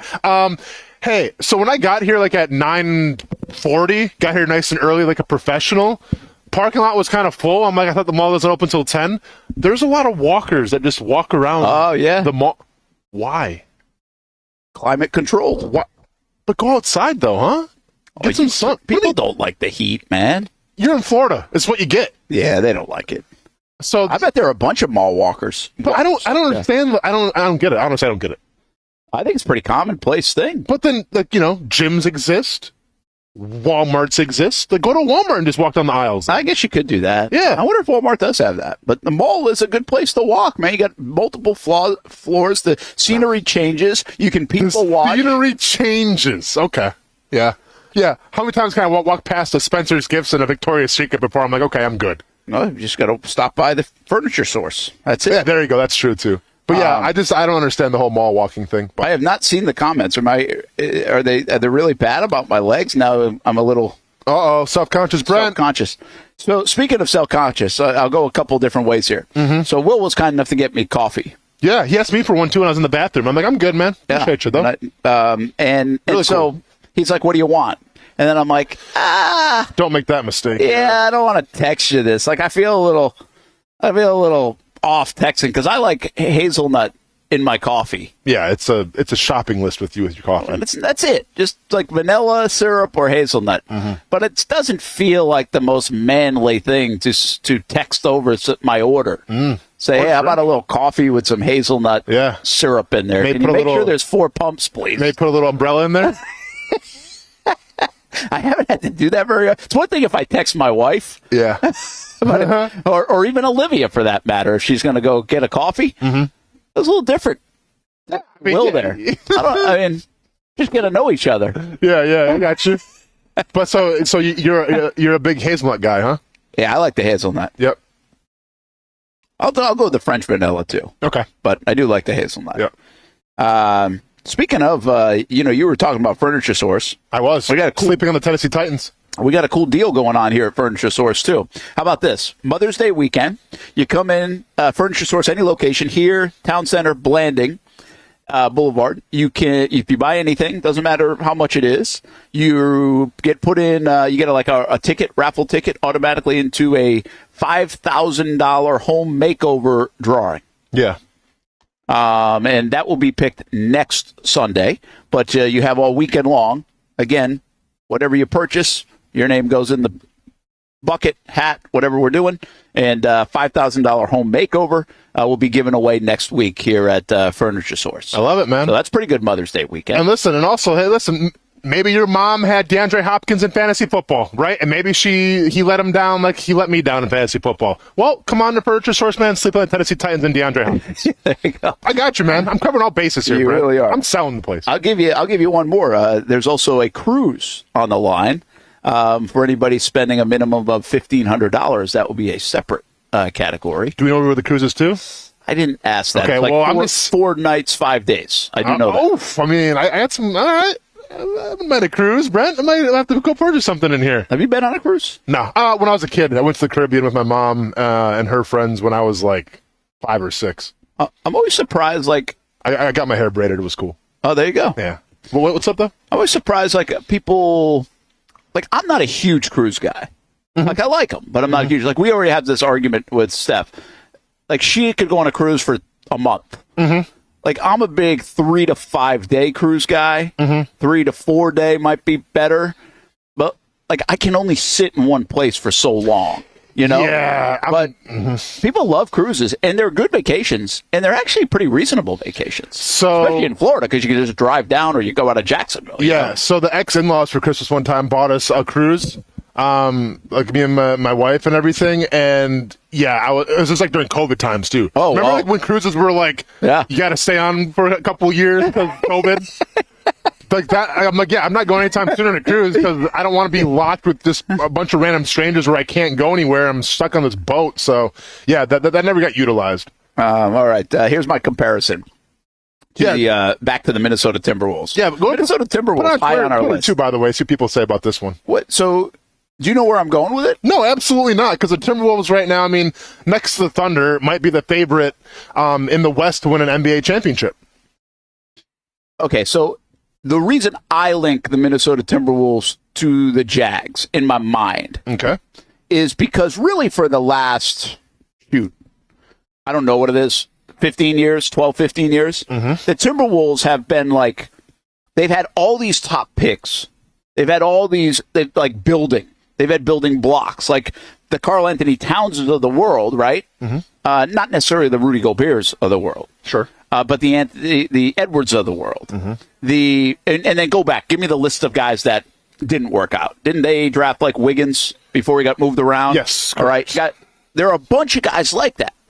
That I compared to the Jags, what they were either trying to do inadvertently or just did because that's the way they landed. The Jags had like a top 10 draft pick for 10 years basically in a row. Well, Minnesota was a lot like that. They kept getting all this young talent.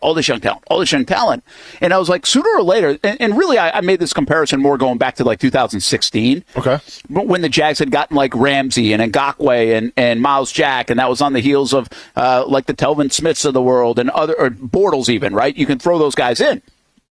And so I was like, okay, I can see what they're doing here. Like, they got so bad that they now have 3, 4, 5 years of building it up. And sure, this should be going faster, but at least if they're going to be bad, they're not 8-8 and getting a 17 pick. They're getting lottery picks. And Minnesota was often like that, and they had all this young talent. You're like, oh, I can buy into that guy. I can buy into that guy. I like that guy. Where's this look like in 3 to 5 years? The problem with it in Minnesota and in Jacksonville is it never materialized. Like, it never bubbled to the point where it was supposed to with all that young talent. And so that's really my comparison. It's really more of the last overall 12 to 15 years where they tried to do it that way. Now, I don't know the makeup necessarily of Minnesota now. I don't look at Jacksonville as doing that.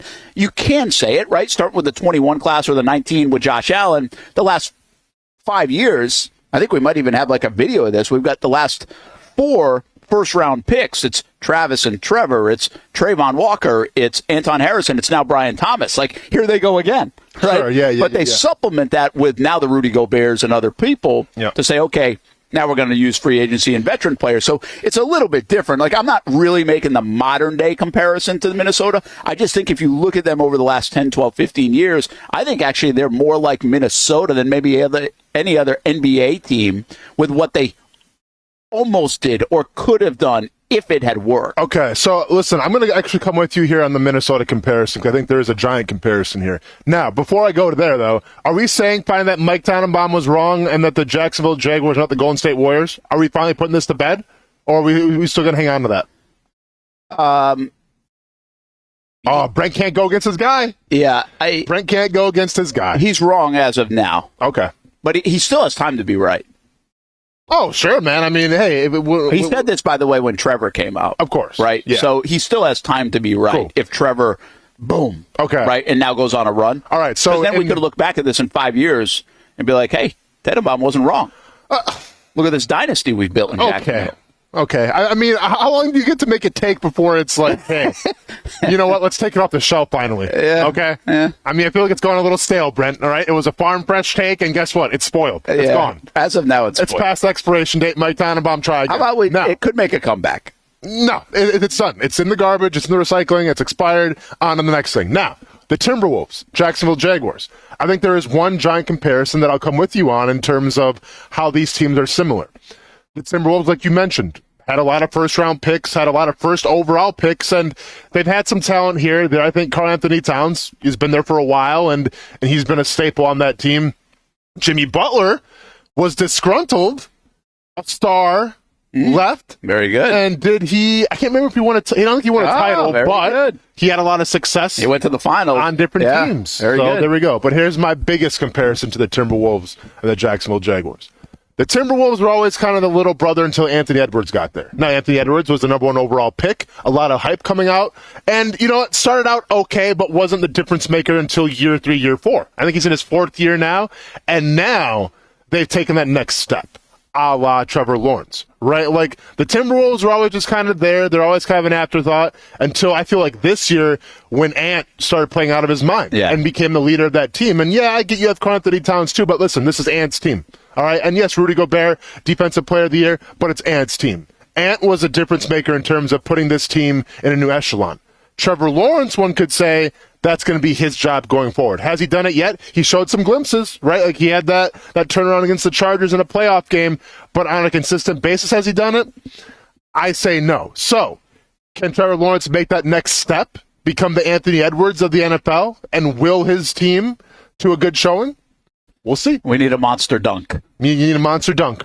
I like that. That's good because I was actually thinking, like, okay, who could be Edwards then in this scenario? Yeah. And it's got to be Trevor, right? Because you're right. I mean, Edwards was high profile coming out of high school. Georgia got him. He was going to be a star. And it took a little time. Like, sometimes it takes time. We don't like when it's taking time, but there are many stories of it takes time and then it emerges. You brought up Quincy Williams earlier. Mm-hmm. Anthony Edwards now getting to this star level. I'll give you another guy in New York, Brunson. I mean, look what he's done. I mean, look at his career trajectory. Yeah. Like, you can get there sometimes. We want it right away, but you can get there. I gave you the Tom Brady career trajectory yesterday. Didn't throw for 30 touchdowns plus until like year 8 in the NFL.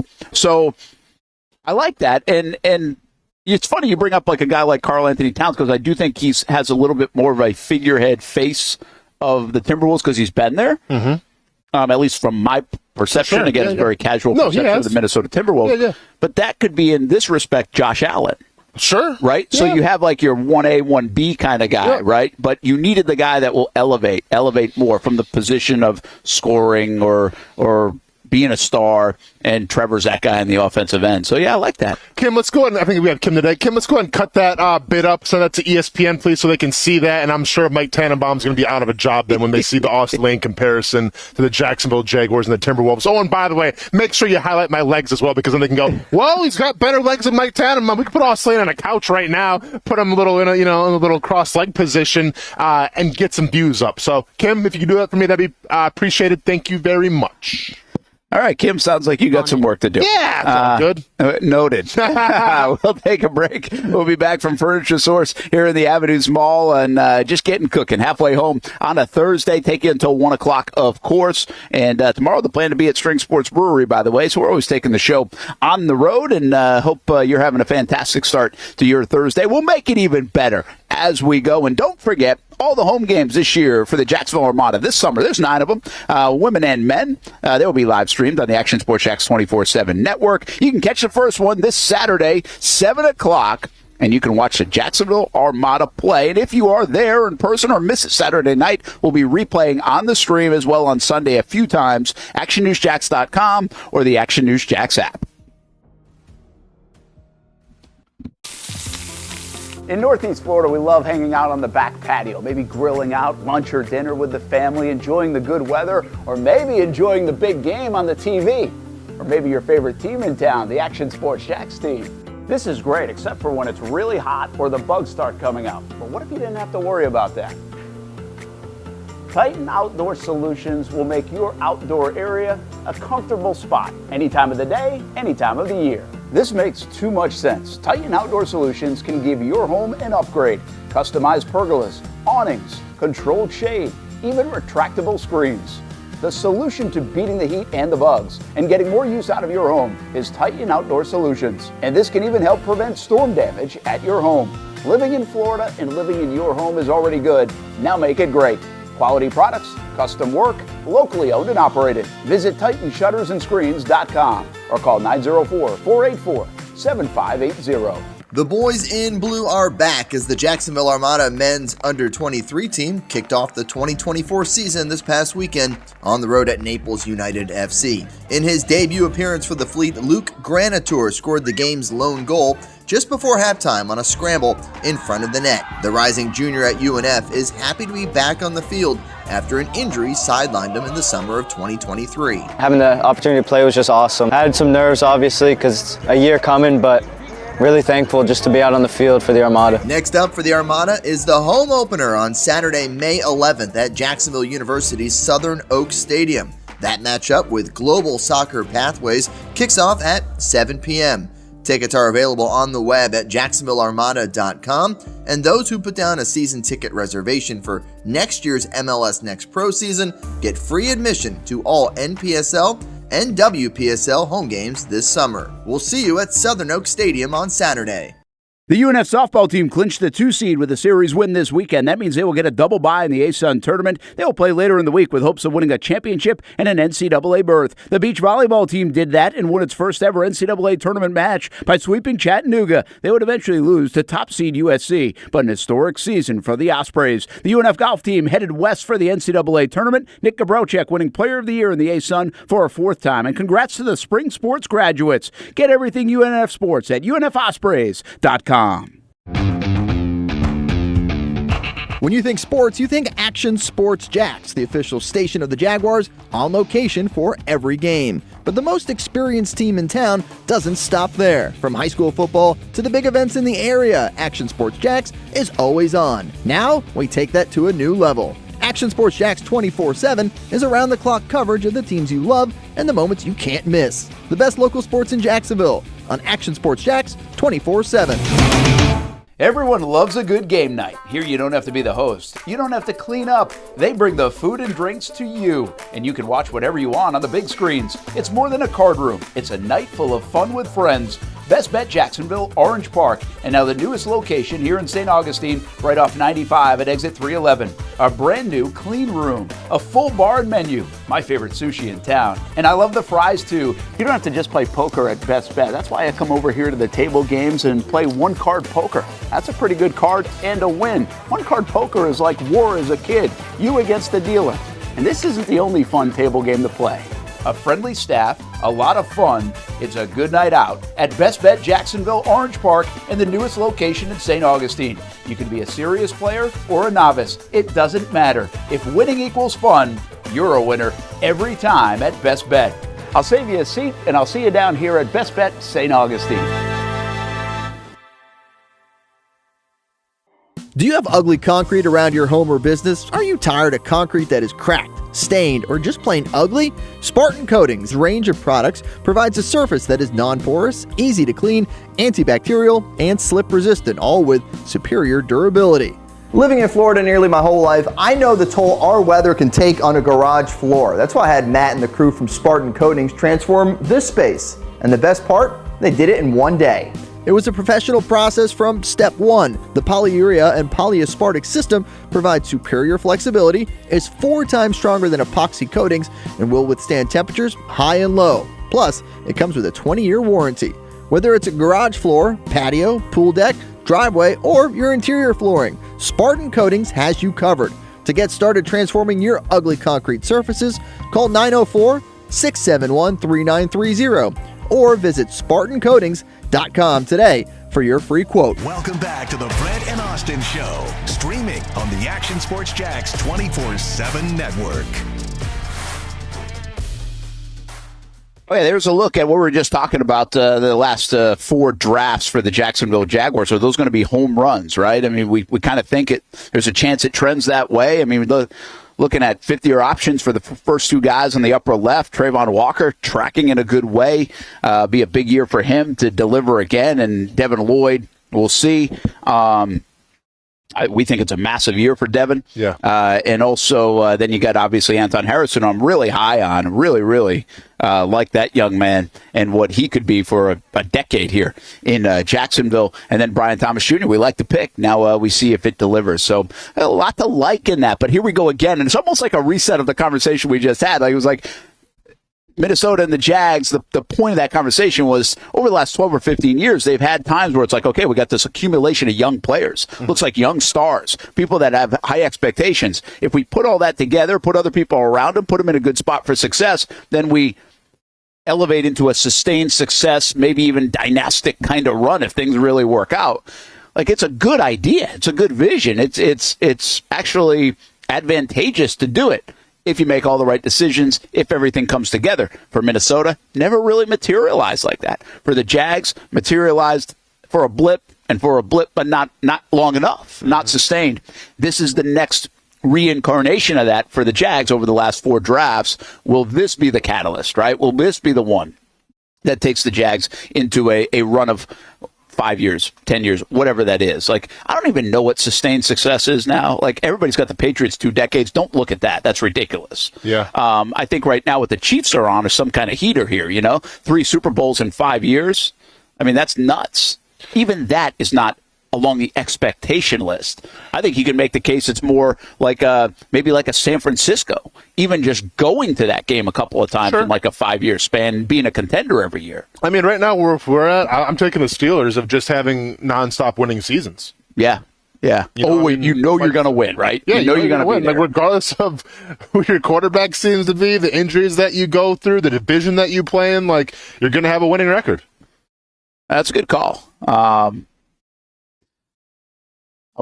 Because now, like, let's just say, okay, so let's map it out. What does sustained success look like for the Jags? Let's take a 3-year sample. Okay. Jags go to the playoffs this year. Yep. I don't know how far. It's so hard to predict playoffs, like how far they go. Is it enough to say they go to the playoffs each of the next 3 years, and in one of those years they go on an AFC championship run or a Super Bowl run? Yeah, if you go to the playoffs 3 years in a row and you play in an AFC championship game at least, like, yeah, that is sustained success for sure. Absolutely. Yeah, because now you would come. I know it's not a popular thing to do now and say, hey, back-to-back winning seasons. But if you start it in 22 and you get to 22, 3, 4, 5, 6. Yeah. And now you have 5 years with a run, and that's like a 4 playoff appearance. Yeah. I don't know. Like, is 3 playoff appearances in 5 years enough?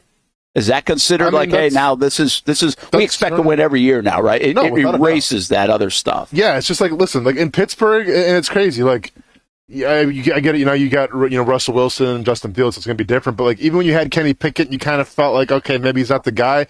You're still expecting like, well, we better win at least 8-9 games. Like that's like expectations right now in Pittsburgh. Once again, and you play in a division with the Baltimore Ravens, and then you play in a division with the Cleveland Browns. Oh, and by the way, the Cincinnati Bengals as well. When they're healthy, they're pretty good. So to have, like, that's the goal right now for me. And then eventually you can start talking about hopefully the Kansas City Chiefs and, the 49ers of Super Bowls and things like that. But listen, you have to walk before you can crawl. And I get we're on the back-to-back winning seasons boat right now, and you can celebrate that all you want. But my expectations eventually, it wants to start being the Pittsburgh Steelers and gradually work up to, Super Bowls. Yeah. That'd be, I'll tell you what, too, now. And I know the fan base is a little goofy on this part, right? They're a little mixed up. And that's not, I'm not knocking you. I get it. The Jags are going to go through a time frame here the next few years where obviously I'm looking at 24, 25, 26. Well, 26, you're playing in a limited capacity, most likely. I would think that's how this deal is going to work. And if that is the case, all right, cool. In 27, though, you play like not here. Maybe not here, but not in the Everbank. You're playing kind of like amidst all the construction cranes and everything. It's just a weird time. It's like, imagine if that's the year you win. Like, oh no, I don't want to, like, you want to win every year. But it's like, if I could pick the year not to win, it would be 27, right? No, for sure. But at the same time, just think about like what we're talking here. If they are to just the next 3 years before full construction even starts on the stadium, or actually that would be through year one, but before they would not play at Everbank for a season, 24, 25, 26, coupled with 22 and 23, be a 5-year run of a lot of excitement and a whole different change of the entire organization. And then on top of that, you got a new stadium to unveil, right? Mm-hmm. And then what does Jacksonville look like even in 5 years, 6 years, toward the end of the decade? That's the stuff that I've been talking about a lot over the last 10 years, but really the last year, ever since the stadium deal got put in place with Trevor, with Doug, with that. That's the ideal script. Now, in that script, there are a couple of alternate scripts that include, Super Bowl, Lombardi Trophy, parade, all that stuff, right? I mean, I get it. That's just a harder script to predict and write. There are a lot of organizations that would like to write that. Just ask the Dallas Cowboys of the last 20 years. Yeah. See, the Cowboys are very interesting here. Cowboys are a team that does this. The Cowboys are the Pittsburgh Steelers in a lot of respects. Sure. Pittsburgh Steelers, in essence, have become the Cowboys. They haven't won since 2009. It's been 15 years since they won a Super Bowl, I believe, in Pittsburgh. Mm-hmm. For the Cowboys, it's been like 25 years. But every year they're right in the dance. So there's a time where that gets tiresome, too. Sure. But we're not even close to that point yet. So let's get to that point first. And listen, I relish the day that we can talk about what 9-8. I relish the day we can talk about for first round exit by the Jacksonville. What are you guys doing? Yeah, you guys can't win the big one now. You guys can't get out of the AFC Championship. What are we, the Buffalo Bills? Get real. Like, I relish the day we can start having those conversations. Yeah, and who knows when that is? Who else is like that right now? See, are the Bills there? Have they done enough of it? Because, again, they didn't win for really 3 decades. Like, they were miserable. And then in the last, I want to say they're on like a 4-year run right now where they've threatened and almost, and like our Buffalo fans right now, like, hey, this is cool, we win. But when are we going to win the big one? Oh, absolutely. Had to reach that point. Yeah, without a doubt. Like, Bills fans could care less about going to the playoffs now. Like, either you win or it's a bust. But that's that's like 25, 30 years of misery from their 4-year Super Bowl run to like 4 years ago. Mm-hmm. That's a quick turn pretty much from a mentality standpoint, right? It's like, hey, can we get to the playoffs? Can we win 7 games? Mm-hmm. And then it's like, okay, this isn't enough. We had Kansas City at home and we didn't win. This is frustrating. Yeah. No, sure. It does change pretty quick. I think it all changes once you have the quarterback. That your whole philosophy changes. Then it's like, I think it happened in Cincinnati.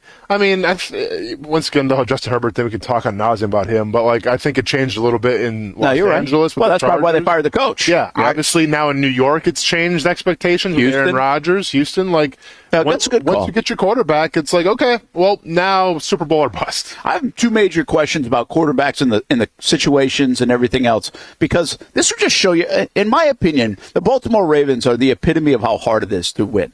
The Steelers are a great example. I think the Cowboys are a great example. The Cowboys look like, man, they've got pieces that are just so sexy to look at on paper, right? It's like, wow, look what Dak's done. Look what Trevon Diggs has done. Look what Micah Parsons has done. Look at Ezekiel Elliott over the years before they got switched around. Look at CeeDee Lamb. You can fall in love with just about everything on the Dallas Cowboys in the last 10, 15, 20 years, and they can't win. It's crazy. Like, it's crazy to be able to sustain success to that point and to be as good as you look on paper and have as many superstars and blue chippers as you do and not be able to deliver even a run, Austin. Like, I'm not even talking about the Lombardi Trophy. They can't even make a run. Yeah. Like, that has got to be one of the oddities in sports for them to be where they've been now the last 20 years, but specifically the last 5 or 6. Yeah, agreed. Yep. So then I look at Baltimore. And Baltimore's like, in many respects, I feel like there's, I don't know why this is, but doesn't it feel like they're almost like a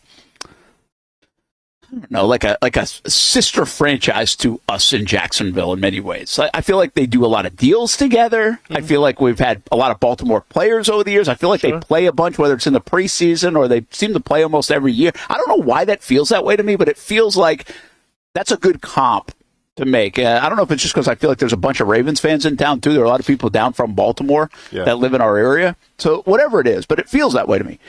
The bottom line is they are an exemplary organization in many respects. Correct. The way they draft, their facilities, their culture, their coach, two-time MVP now, Lamar Jackson. Their style, we know what it is.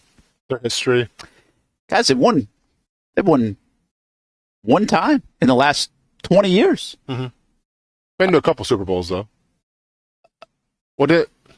I think they've been to the one. Just the one? Okay, I'm thinking... The lights went off in New Orleans, right? That's and right. they beat Okay. San Fran? San Fran. They beat San Fran, right? Yeah. They won that one? Yeah, they won that okay. one. So, yeah, you're right. They've only been to one. They've been to one since Ray Lewis and company won. Correct. Right? Yeah. Trent Dilfer. Yes. I mean, that's how hard it is. Like, we applaud the Ravens organization in so many respects, and I don't deny that. Like, I think you should. I think they're exemplary. And they still have only won one, to your point, only been to one. It's just like I can't answer the question why. I don't know why. Well, I mean, I think Tom Brady and Patrick Mahomes have something to do about that as well. Well, that's fair. Yeah. That's a fair point, Yeah, right? Yeah. Dallas has less of an excuse there. I mean, you can name quarterbacks in the other way, but that's actually a fair point when it comes to Baltimore specifically. And not only that, in that time frame, they also had to deal with Peyton Manning too. Of course, right? Yeah. So yeah, you went Really Peyton, Brady, row. and now you're going to Mahomes. So that's a really fair point. And maybe that is the answer. But even as well, like, I think most people would put, now maybe not, this is hard to say, but most people would have 2 years ago said, Baltimore Ravens, Kansas City Chiefs organization is very good, but Baltimore Ravens organization. And they still can't carry Lombardies around their facility. Sure. Like, which is just, they can, a couple. I'm just saying multiple. Or even get back there. This was a wild year for them not to get back there. I mean, they had it all set up. Yeah, I mean, definitely disappointing season for the Ravens. So I find, let me take this a different turn now, and that is Lamar Jackson's fascinating to me. Lamar Jackson had to answer the bell of, is he a franchise quarterback? Is he a first-round quarterback? They say he should play wide receiver. He's never going to hold up. He can't run like that. He can't do all these things. Well, he can. He's answered that bell. He's answered that question. That's a stupid conversation to have. He's electric. He's good. He's got a big deal. He's a two-time MVP. Hurt, though. I mean, yeah, but he has been hurt, too. He has been hurt a couple of times. Yeah. My beef that I've had with Lamar, which I think is going to now catch up with him, is can he make the postseason run? Because he just hasn't proven it yet. Did they lose in the AFC Championship game? Was that this year? Yeah, would have been, because Buffalo lost in the other game, the one before. So yeah, they lost. Kansas City went to Buffalo, then to Baltimore. Yeah. So they made it to the championship game. Now they had the bye, so they did win a playoff game, which was a good checkbox for Lamar because he hadn't. Yeah. He hadn't got there because he couldn't stay healthy for a couple of years. But even when he got there, he had lost. Okay, now you're in year 5, year 6, and now you got another MVP, and you're just an improved quarterback. You're a mature player, and you have a really good football team, and couldn't get it done. How much does that follow him around now? Do you think? Now going forward, as he gets into kind of the sweet spot of his career, if you will. Yeah, I mean, it definitely has to follow him around because you're the quarterback. You're the most important position in football. And no, it's not all Lamar Jackson's fault. Just like, even Dak Prescott losing against the Green Bay Packers wasn't all Dak Prescott's fault. But you're getting the blame like Dak Prescott. Your contract isn't getting renewed. Why? Because Green Bay blew you guys out.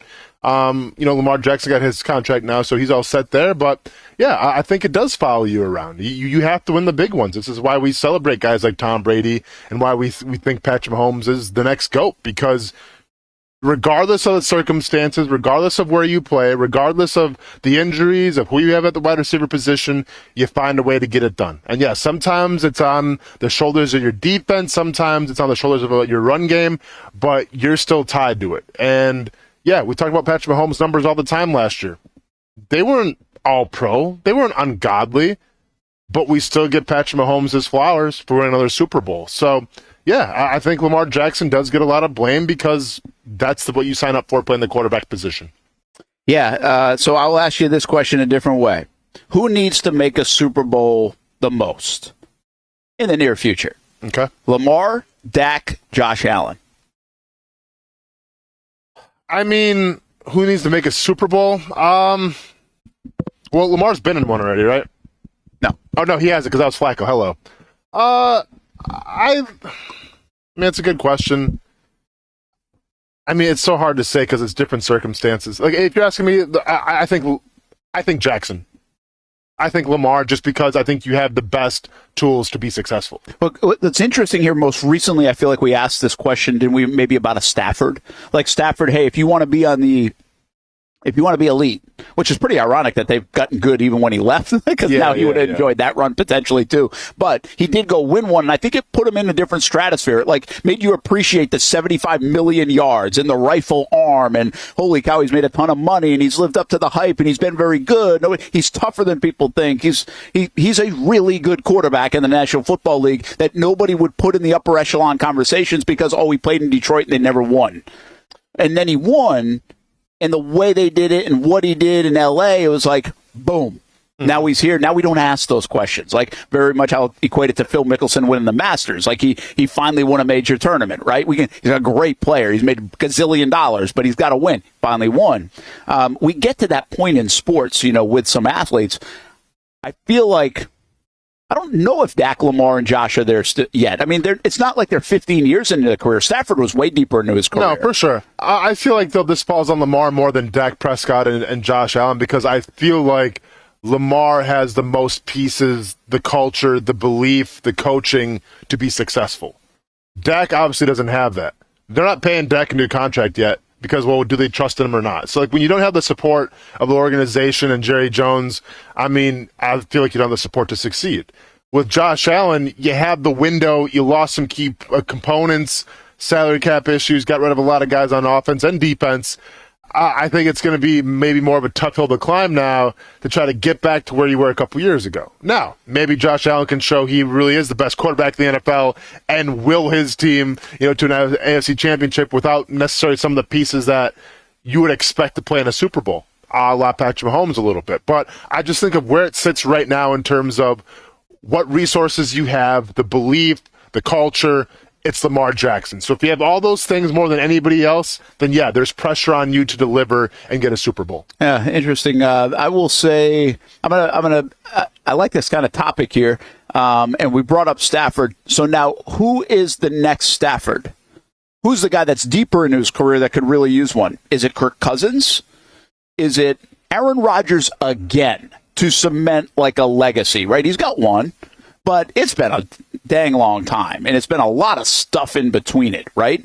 And maybe Dak does fit better in this category because he's been around longer than the other two guys were mentioned with Josh Allen and Lamar Jackson, but I'm going to keep him out of it. I don't think Russell Wilson is even, it just doesn't feel Russell Wilson. It might just be those two guys. Is it Aaron Rodgers, is Kirk Cousins, or is it somebody else that I'm missing that, like, hey, you can go from all the great stuff we were talking about Stafford. The history books are going to say nice things about you. Wikipedia is going to say great things about you when we look up your stats. Pro Football Reference, right? We can find all the stats. It's going to be very good from an accolade standpoint. But you need this to get to the next echelon. And in Aaron Rodgers' case, I think he could use multiple to get to a point where this dude's one of the greatest to ever play, rather than just watching it in his stats say that. And I think Kirk Cousins is a guy that could really elevate almost to the degree of Stafford if he's able to somehow get to that mountaintop. Yeah, but I've never considered, and Jason Hamby, if you're listening, go and put your earmuffs on real quick. I've never considered Kirk Cousins like the best quarterback in the NFL or even like a top 5. Did you say that about Stafford? Did you think that way? Stafford, maybe at a time I did, like top 5 with the numbers and everything. But with Aaron Rodgers, see, this is why I take Aaron Rodgers, though. Because with Aaron Rodgers, and yes, Tom Brady is the GOAT, and I'll say this, and I'll stand by this, and I'll die on this hill. Tom Brady is the greatest quarterback, in my opinion, ever played football, okay? Because the Super Bowls back it up, the stats back it up, all this stuff. And he is the GOAT. But I think at the time when it was Aaron Rodgers and Tom Brady, I make an argument that Aaron Rodgers was actually, in terms of skill, the better quarterback. Because if you would have put Aaron Rodgers on those Patriots teams, I don't think the Patriots miss a beat. I think they're successful. I think if you put Tom Brady on some of those Packers teams that Aaron Rodgers played for, in terms of the holes in the offensive line a little bit and having to run for your life, I don't think Tom Brady makes it out there alive. And I think Tom Brady eventually gets hurt and doesn't have success. So I think Aaron Rodgers was the better quarterback. So if I'm even having these conversations and this debate, then yeah, it falls on Aaron Rodgers to get more than one Super Bowl because, and I guarantee this is the talk in Green Bay, and this will be the talk when he retires one day is, man, for as good as Aaron Rodgers was and for the talent that he played with, to only win one Super Bowl? That's crazy because Brady has ruined it for everybody. Yeah. Brady has ruined that, and Mahomes is starting to get that level too. Did they ruin it where you're supposed to be the best quarterback? Well, guess what, man? There's going to be no Dan Marino syndrome here. You better win at least 2 or 3 or else you're not even considered a great quarterback anymore, it seems like. Yeah, and I think, you know who else ruined it, by the way? Brady ruined it on a different level. I think Mahomes, you're right. I actually think even Peyton Manning did. Because Peyton Manning would very much be in this conversation that we're having with Aaron Rodgers. The greatness, we all know. We see it, right? We feel it. We know it. But only one? Like everybody else is winning this many. Well, he got the other one. To go to Denver to win that, I thought put that kind of story to rest. It was never going to be like, hey, you're going to catch Brady or you're this or that. But it put like, hey, you got a couple of them now. Where Eli Manning, to me, is more Stafford. It's like if Stafford got another one, Stafford I don't think is ever getting the echelon of Peyton Manning. I just don't think he is. No. But, and Eli was never either. Everybody knows Peyton's better quarterback than Eli, even though Eli had 2 and his brother had 1 for a bit, right? So I think it just means different things from our perspective. I think from the historic look at the game, what it looks like. So, and I agree with you, by the way, with Aaron Rodgers. Like, Aaron Rodgers, to me, if he doesn't win another one, feel a little bit... Did Roethlisberger just win 1? I think Big Ben just got 1. I think he did too, and it would feel a little bit like that because for a long time, Ben felt like one of the elite quarterbacks, great quarterbacks. He won 1. Well, I guess he didn't win until 2009, but I think he went to 1 early in his career. So you were like, hey, he's going to keep going. He won 1, but then he also played the Packers where Aaron Rodgers won his in the Super Bowl. So that would have been, what year was that? Was that 09? Oh, man. Nah. Was that like a... Okay, so Roethlisberger won his 11? Early on. So Pittsburgh hasn't won one in a long, long time. Now. Yeah, I think Pittsburgh beat Green Bay in like 2010, 2011. I don't know. No, yeah, that was the one I was thinking about. Okay, my bad. Yeah. Okay, that's right. That's right. So anyway, like it's funny how we characterize that, though. Like I do think, like Aaron Rodgers is way better than Ben Roethlisberger, I think, overall. Yeah. But we might put him in that grouping. If he wins just like there's a huge difference between winning 1 or 2 is the point. Like Eli Manning and even Peyton Manning, totally different kind of conversations if you win 0, 1, or 2. Well, also too, and once again, like to me, you think of some of the greatest quarterbacks of these past couple decades. Like yes, Peyton's on there, obviously Tom Brady's on there, and like yeah, I think Aaron Rodgers and his skill set is on there. But a telling factor, I feel like when I'm judging some of the greats, is like. Peyton did it with 2 teams. Peyton just didn't need a perfect culture in Indianapolis that took care of him and everything, statues and all this stuff. He went to a new team, new culture, new players, still got the job done. Tom Brady did the same thing. Don't care how many weapons he had in offense. He had the Chris Godwins, he had the Mike Evans, he had Grunt. Doesn't matter, man. To go to a new team, a new culture, a new city, and win a Super Bowl, it should be celebrated. And obviously he had a little too much celebration, drinking all that tequila, falling off the boat. With Aaron Rodgers, you go to New York, and it's kind of a match made in heaven. Like, you have the defense that's going to support you. You have the running game. You got the receiver. Now you just need you, right? So this will be the talk of Aaron Rodgers' legacy, where it's almost like, man, if you don't win it in New York, well, Brady did it. Manning didn't.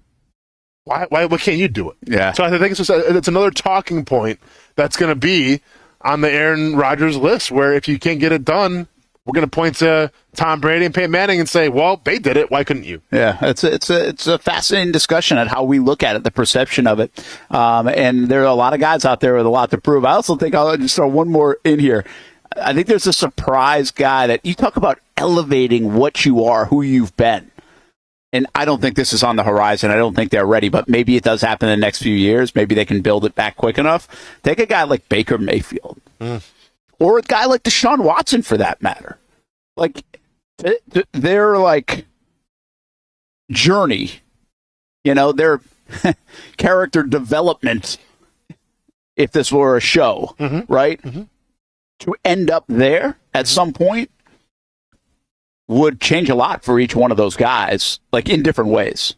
Yeah, I mean, I think, yeah, for sure. I mean, Mayfield to me is fascinating because all of a sudden he just worked into, like he went from bust, all these different teams to, here we go, boom again, to bigger contract, and now set up to maybe make a run and to really change the way we look at him as a football player in his career and his legacy. Yeah, but to me, like Deshaun Watson's almost an afterthought now because you let a guy in Joe Flacco come in and really outshine you. Yeah. And take your team on a playoff run, and now like you're gonna have pressure to be like, man, you're getting all this money. We invested all this in you. What can you give us? So, like, I do see where, obviously, in terms of the polarization, though, Deshaun Watson, like, listen, a lot of stuff has followed Deshaun Watson as well. And, yeah, Super Bowl could help clear some of that up. But I think he's got a long ways to go. Yeah, I don't – it's easy to say right now. This, if I'd ask people, like, hey, will we ever, like, root for Deshaun Watson again, right? And I say we, like, just as a public, right? Except, like, hey – good football player or whatever. Because right now people aren't willing to do that. And I get it. In many respects, it's a lot like Mike Vick. Now, it's a totally different situation, but I'm saying the way people looked at Vick during that time was like, see you later, dude. Right?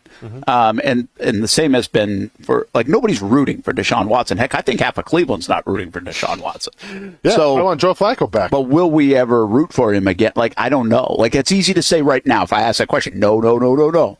But 10 years down the road, whatever, he's still a young player. Like, what it looks like in 10 years. Remember, I'll even say this about, like, Big Ben went through some stuff. You know? Yeah. He was maligned at times, not to this degree. To this degree. So people we do change, they do change. People kind of forget, they forgive, even if they don't think they do. Like, it does happen, but it happens more if you win. No, Brent, but it's definitely a different world now. Like, the world that Big Ben had, was one thing, but this generation, what we have now is social media. Receipts don't go anywhere. Yeah. And they're going to follow you to the day you leave the NFL. So, and then even after that, they're still going to follow you. So, no, I have a hard time believing that people will once again one day cheer for Deshaun Watson, no matter what he does on the field, no matter how many highlights he has, or really even no matter how much community outreach he does. I think he kind of made his bet. He's laying in it, and people are going to forget. Yeah, that's interesting. And you might be exactly right. I don't know the answer to that. I think right now it's easy to say that part of it and buy into that. I could agree with you. I just don't know what it looks like in 7 to 10 years for his career. Again, he is still a very young guy.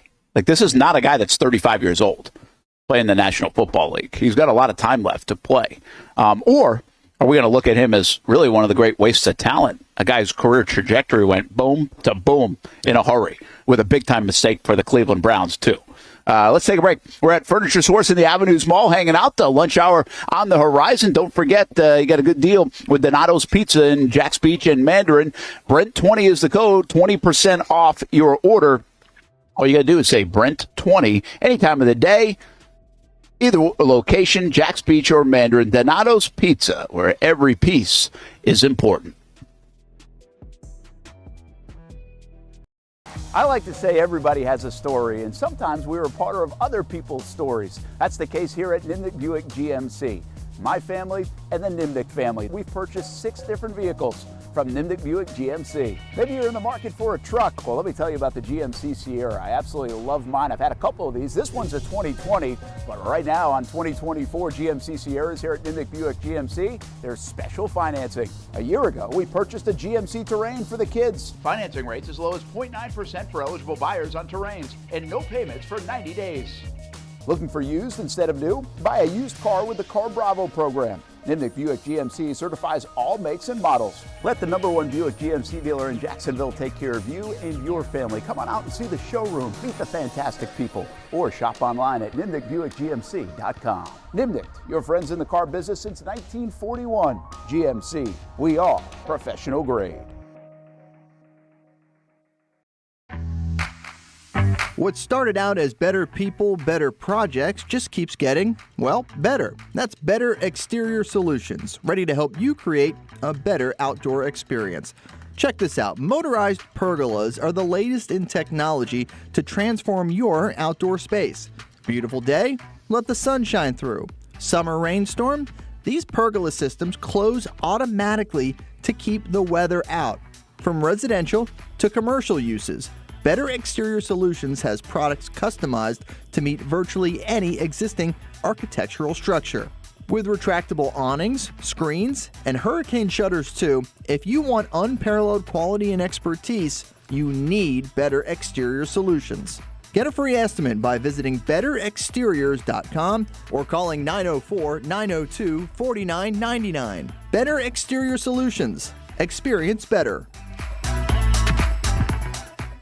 Discover how good your water can be with the new Connecticut softener and drinking water system. Connecticut's twin tank, non-electric softeners are the most efficient softeners available, and their drinking water systems remove up to 99% of contaminants. We know that at our home. You can find out as well. Right now, you can save $1,000 or more when you bundle the Connecticut Premier Softener with a Connecticut K5 drinking water system. The experts at CGC Water Treatment and Plumbing will test your water for free and determine your water score. Don't know your water score? Well, CGC will find out and recommend the appropriate Connecticut water treatment solutions to improve it. The higher your water score, the better your water. Call 904-552-1242 or visit cgcwater.com. That's 904-552-1242, cgcwater.com. Financing options are available with approved credit. CGC Water Treatment and Plumbing are proud partners of the Jacksonville Jaguars, and I'm a proud customer of CGC Water Treatment and Plumbing, an authorized independent Connecticut dealer. Florida license number CFC 1432579.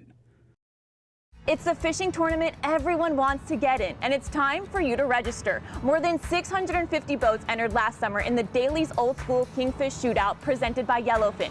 Mark the calendar now, June 8th. This is fun for the entire family, and everyone has a chance to win big.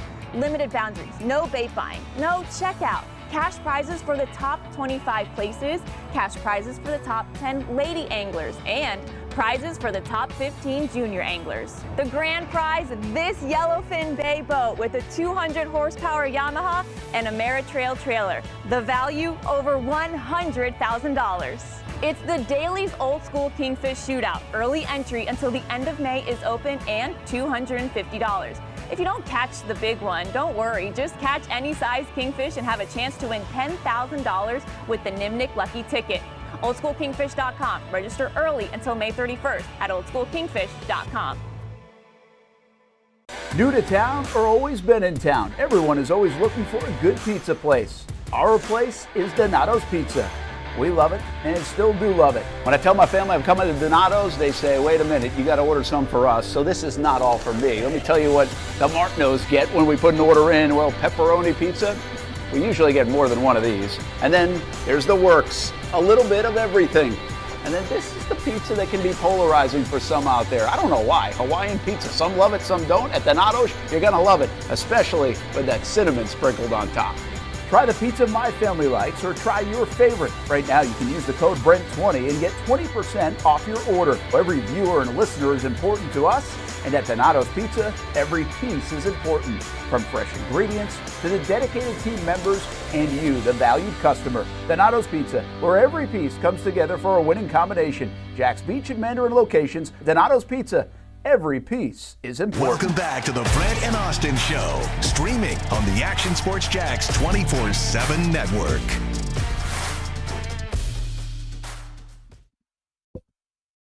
Hey, look at the Beachside Barracudas on no gate fees yesterday. We talked to Coach Jason Smith. This game from earlier in the season against Creekside. Jake Meadows there on the mound pitched a terrific game Tuesday. They'll be back in action Friday, just part of some regional action. Both Creekside and Beachside back in action. Clay as well. Beachside will play Clay. Creekside will play Lake Mary.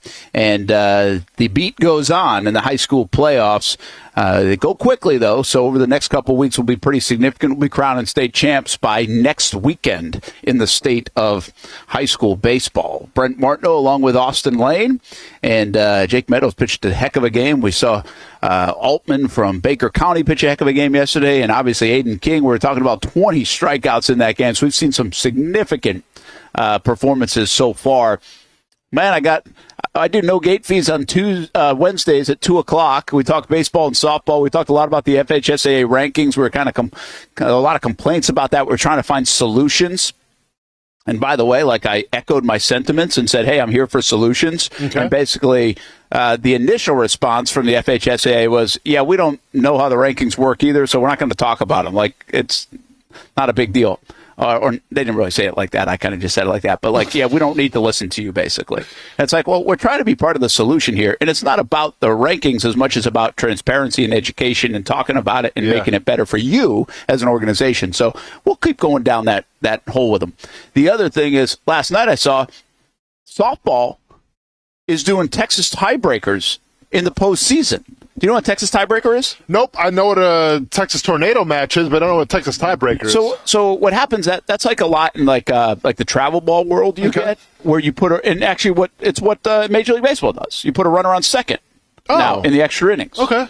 All right. Gotcha. Well, the reason why they do that in Major League Baseball, why they've morphed into that, why they do it in travel ball, is time, pitching, other things. Like, do we really need to be playing 17, 18 games in 18 inning games in May? Sure. Right? Yeah, for Major League Baseball. But in the postseason, they go back to normal. If you're going to get a 17 inning game, you're going to get a 17 inning game. So I understand it kind of in the regular season because of other restrictions. Okay. I did not know this until last night. Softball is going to it like in the 8th inning. Like if you're tied after 7 innings, they go to the Texas tiebreaker situation and just put someone on second. I think it's that's terrible. It's idiotic. It's dumb.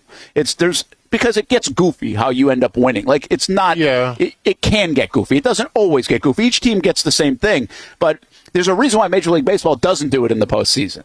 Are they trying to protect like the girls' arms and stuff? I think no, because that's the thing. I'd like for that to be the answer. Okay. Here, I know for this for a fact. There was like a 17 inning game last year in softball. Bishop Kenny was involved with it. Okay. But see, what I would say about that is, man, that's epic.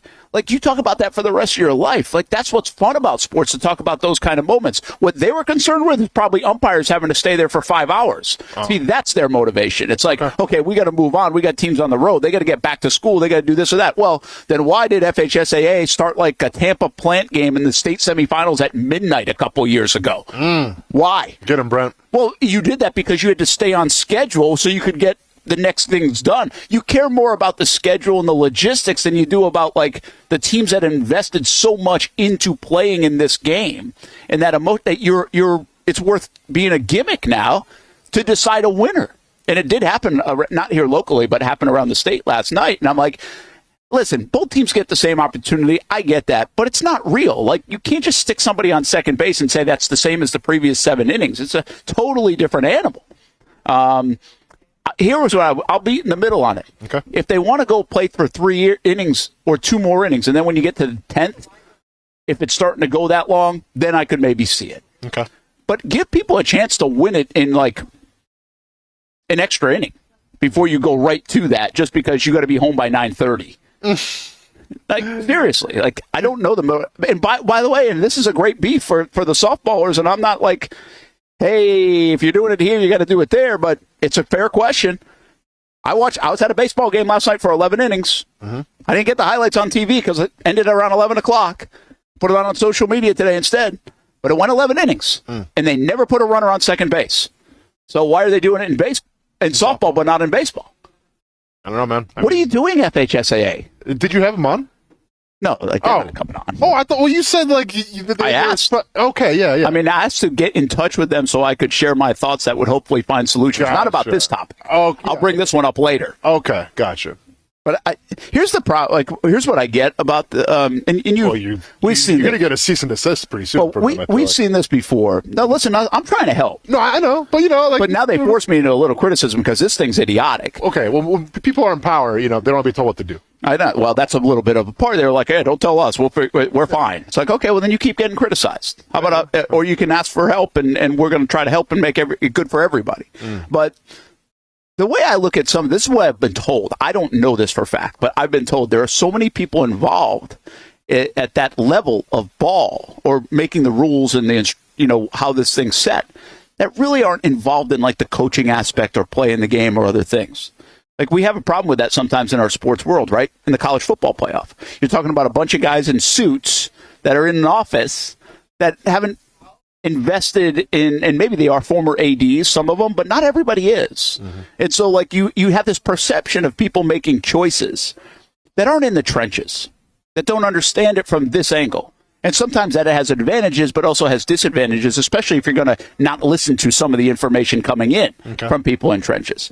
It really reminds me of when I was at school. Like, at one time, and I don't even know if it's time still, Ashland University, when I was in their radio TV program, they got rid of people that were there because they didn't have PhDs. And so it was a big world where, like, and I don't know if this is still the case because I just don't pay attention to it, like where if you're teaching in college and everything else, you got to have PhDs.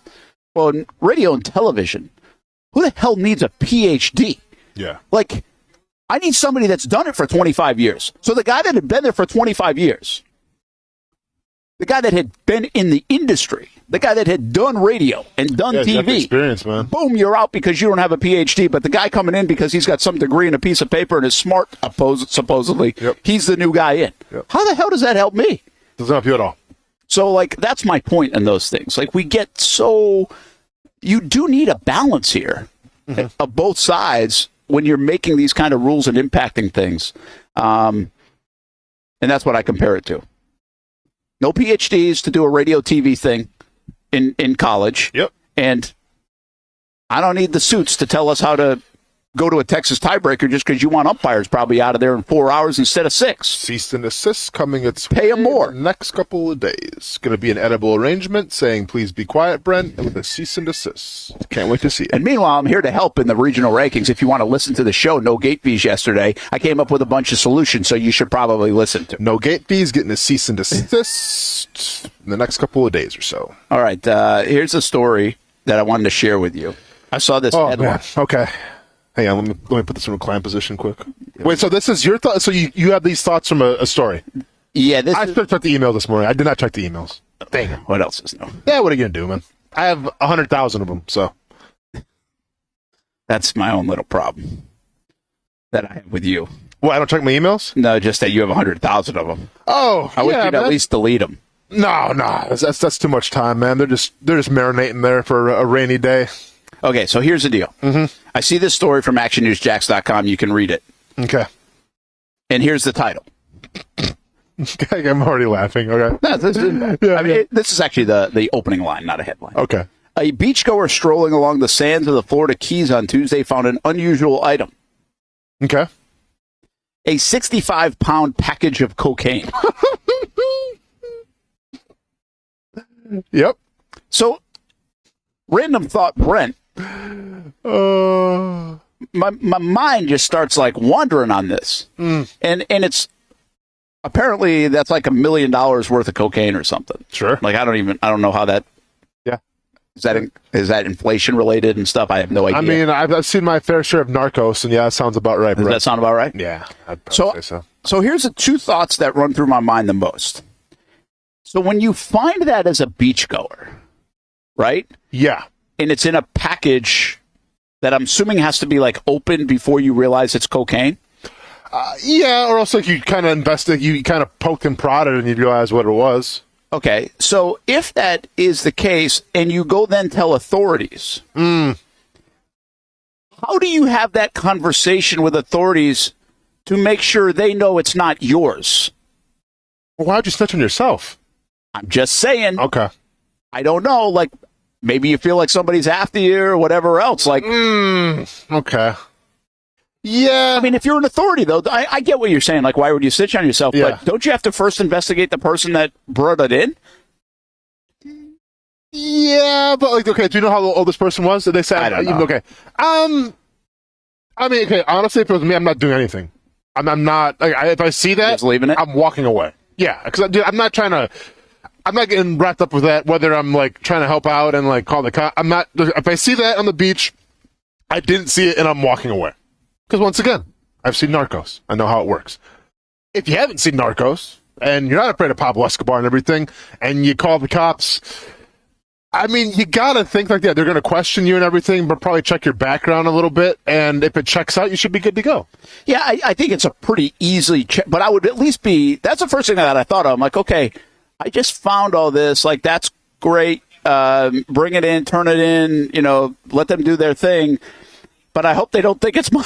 No, for sure. Yeah, like I'm trying to be a good Samaritan here, and now I'm getting like accused. And yeah, I don't know the fine line like that. FBI's like with the bright lights questioning me and everything. Yeah, I mean, it's a good point. The street value was $1 million, by the way. Yeah.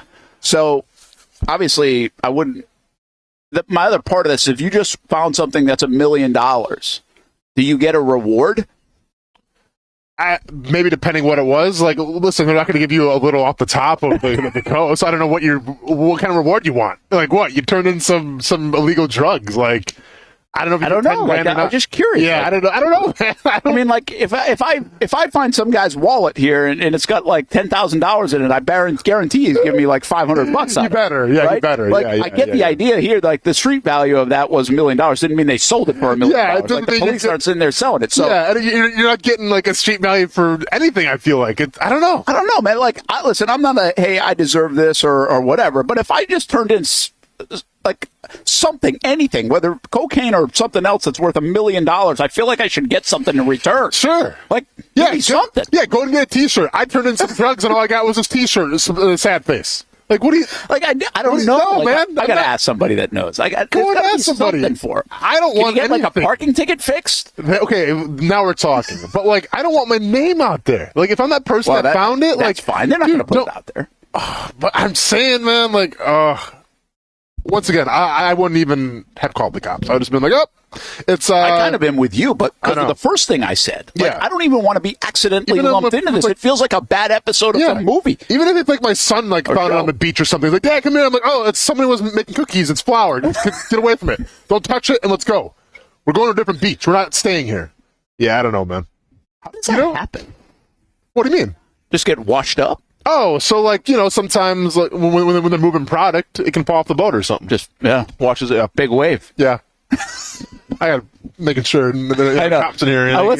Making sure there ain't undercover cops in here. I was debating whether that was pretty loud. I've been debating whether to have this conversation anyway, but that was kind of my random thought of the day. I mean, I'm on this like heater right now when it comes to you are on a heater. Do you know what this conversation made me think of right away? And it's amazing how like I have the ability to just go back in my childhood and just think of random moments that I shouldn't be thinking of, but here we are again. And that sounds really bad if someone explain it to you right now before we call the cops on myself. So the whole, okay, working in the morning industry, the morning radio industry for a while, we got a lot of complaints in terms of songs, right? Like Cardi B WAP was the big one.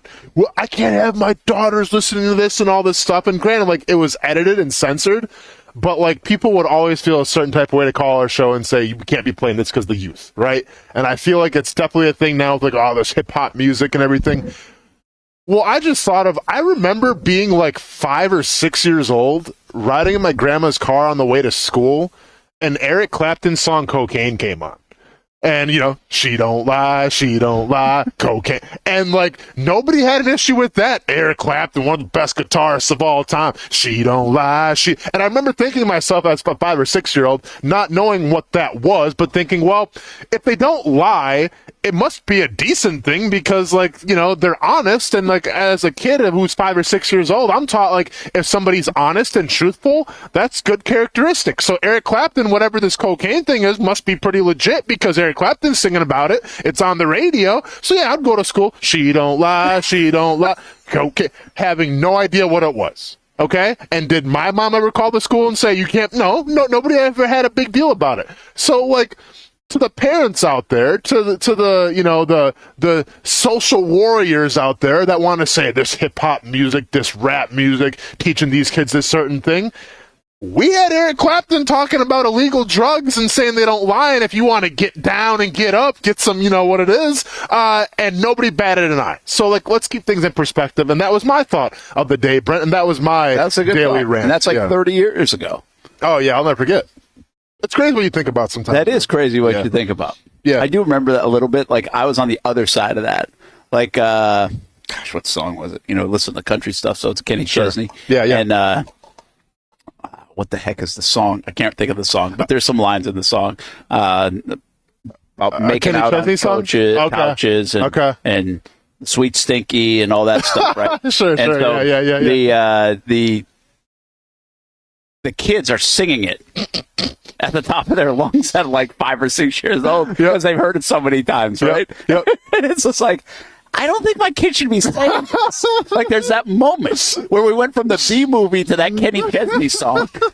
And I was like, I don't think they should be saying this. Yeah. But what are you gonna do? Move on. Listen, every generation has it, and at least like with Cardi B, like it was like it's like wordplay. So like it's dude, Eric Clapton didn't care. He's like, this is the drug I'm singing about. It's illegal. I'm gonna sing about how it doesn't lie and how it gets you up and gets you down, and I don't care. Hate me if you want. Like, at least Cardi B was like, you had some discretion. Yeah, you had to read into it. Yeah, you got to do the research.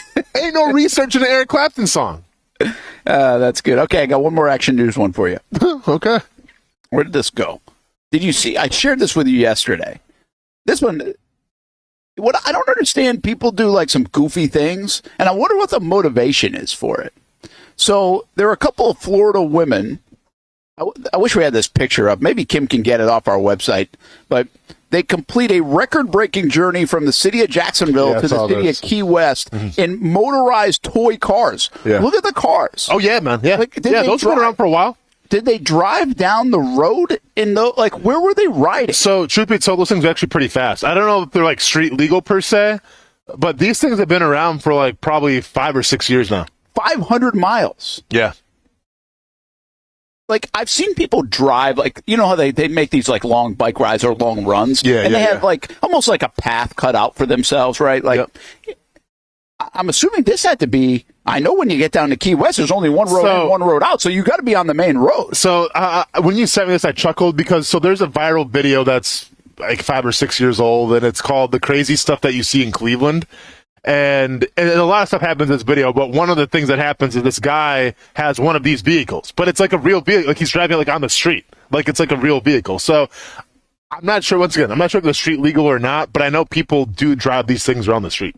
Yeah, you did get that. On the road. Kim, nice work. I mean, can you imagine driving that through Miami? I mean, well, number one, I can't imagine it because I couldn't fit Well, you couldn't fit it. Yeah, but no, man, it's yeah, I couldn't imagine it. And by the way, there's one other thing about this story, and I understand like this story was part of like a press release. Mm-hmm. And the last line here in the article says, their story stands as a testament to human determination in the pursuit of dreams. All right, stop it. Stop.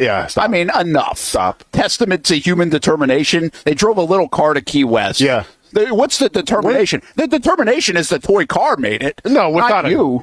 Stop. Yeah, stop with the perseverance and the feel-good stories and stuff. Like, I mean, you run to Key West. I give you perseverance. Yeah, exactly. When was this, by the way? I just can't. I just saw it yesterday. Right. So I mean, hey, it concluded on Saturday. Okay, but it took them how long? Again, sorry.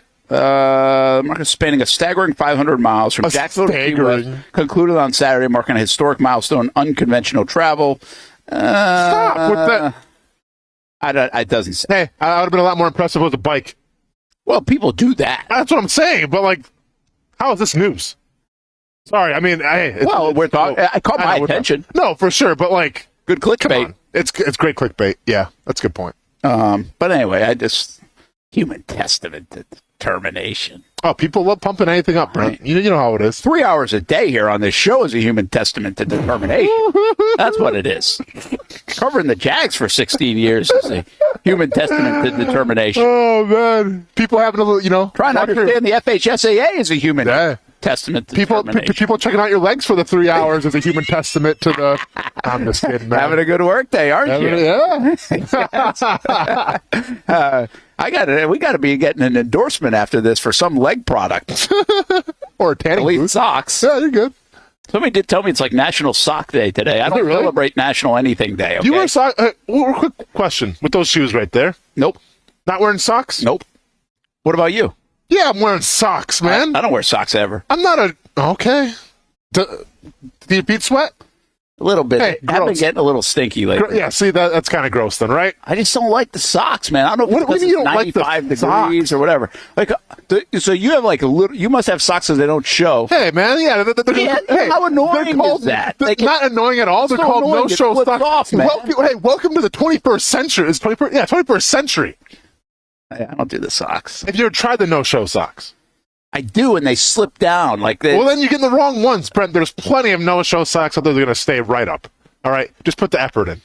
Yeah, that is a little bit to do it. I'm not a lazy guy overall, but I am a little lazy when I just want to slip on the shoes and go. I don't want to put socks on. That's Time me, everybody. Hey, everybody at home, get ready. Go ahead and get your clocks ready and go. Okay.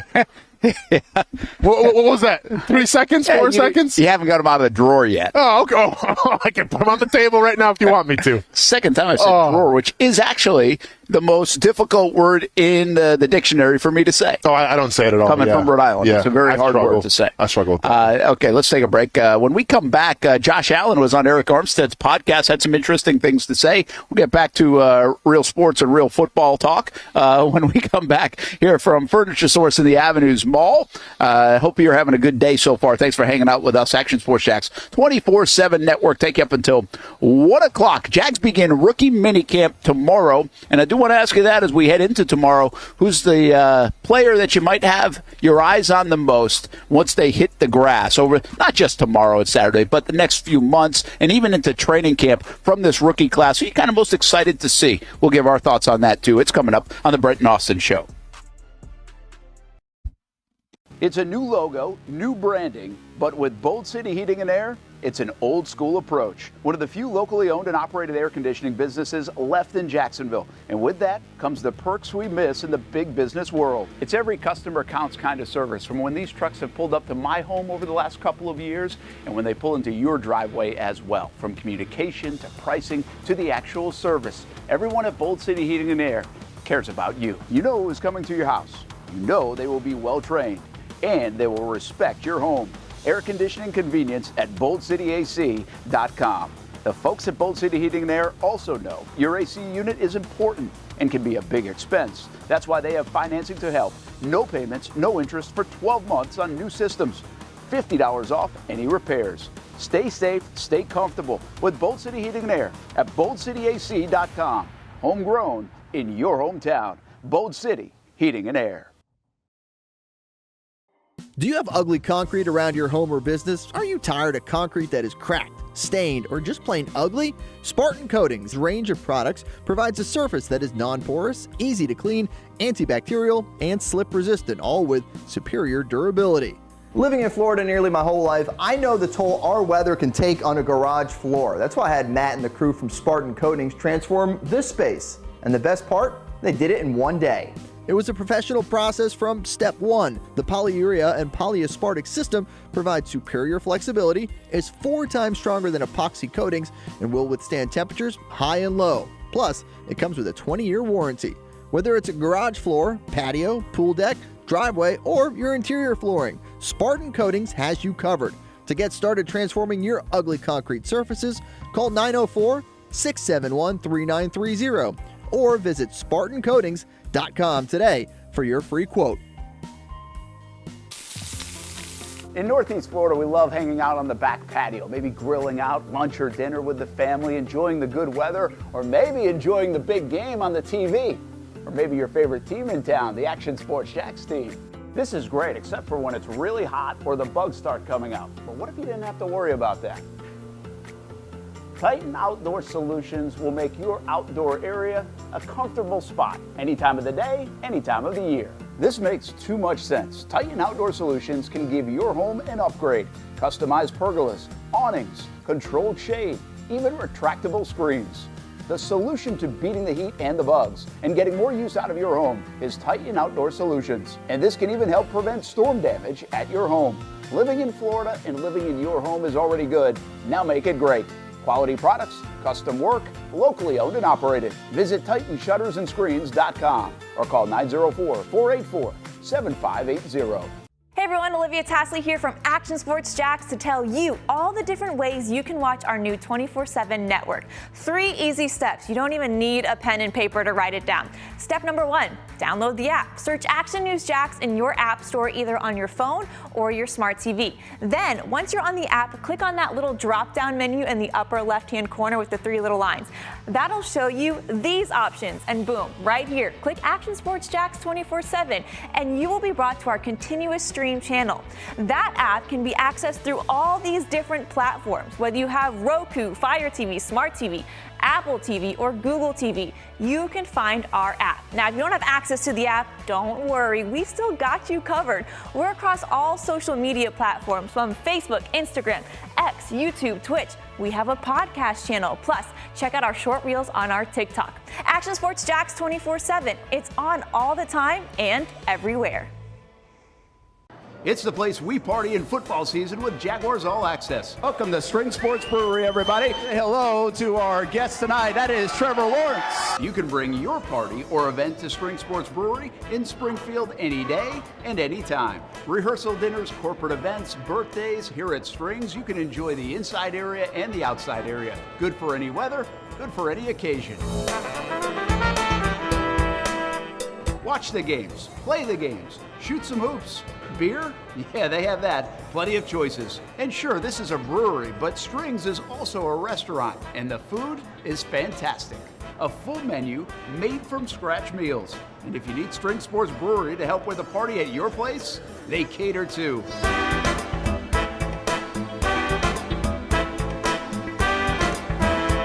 Family, beer, food, sports. Spring Sports Brewery in Springfield. Welcome back to the Brent and Austen Show, streaming on the Action Sports Jax 24/7 network.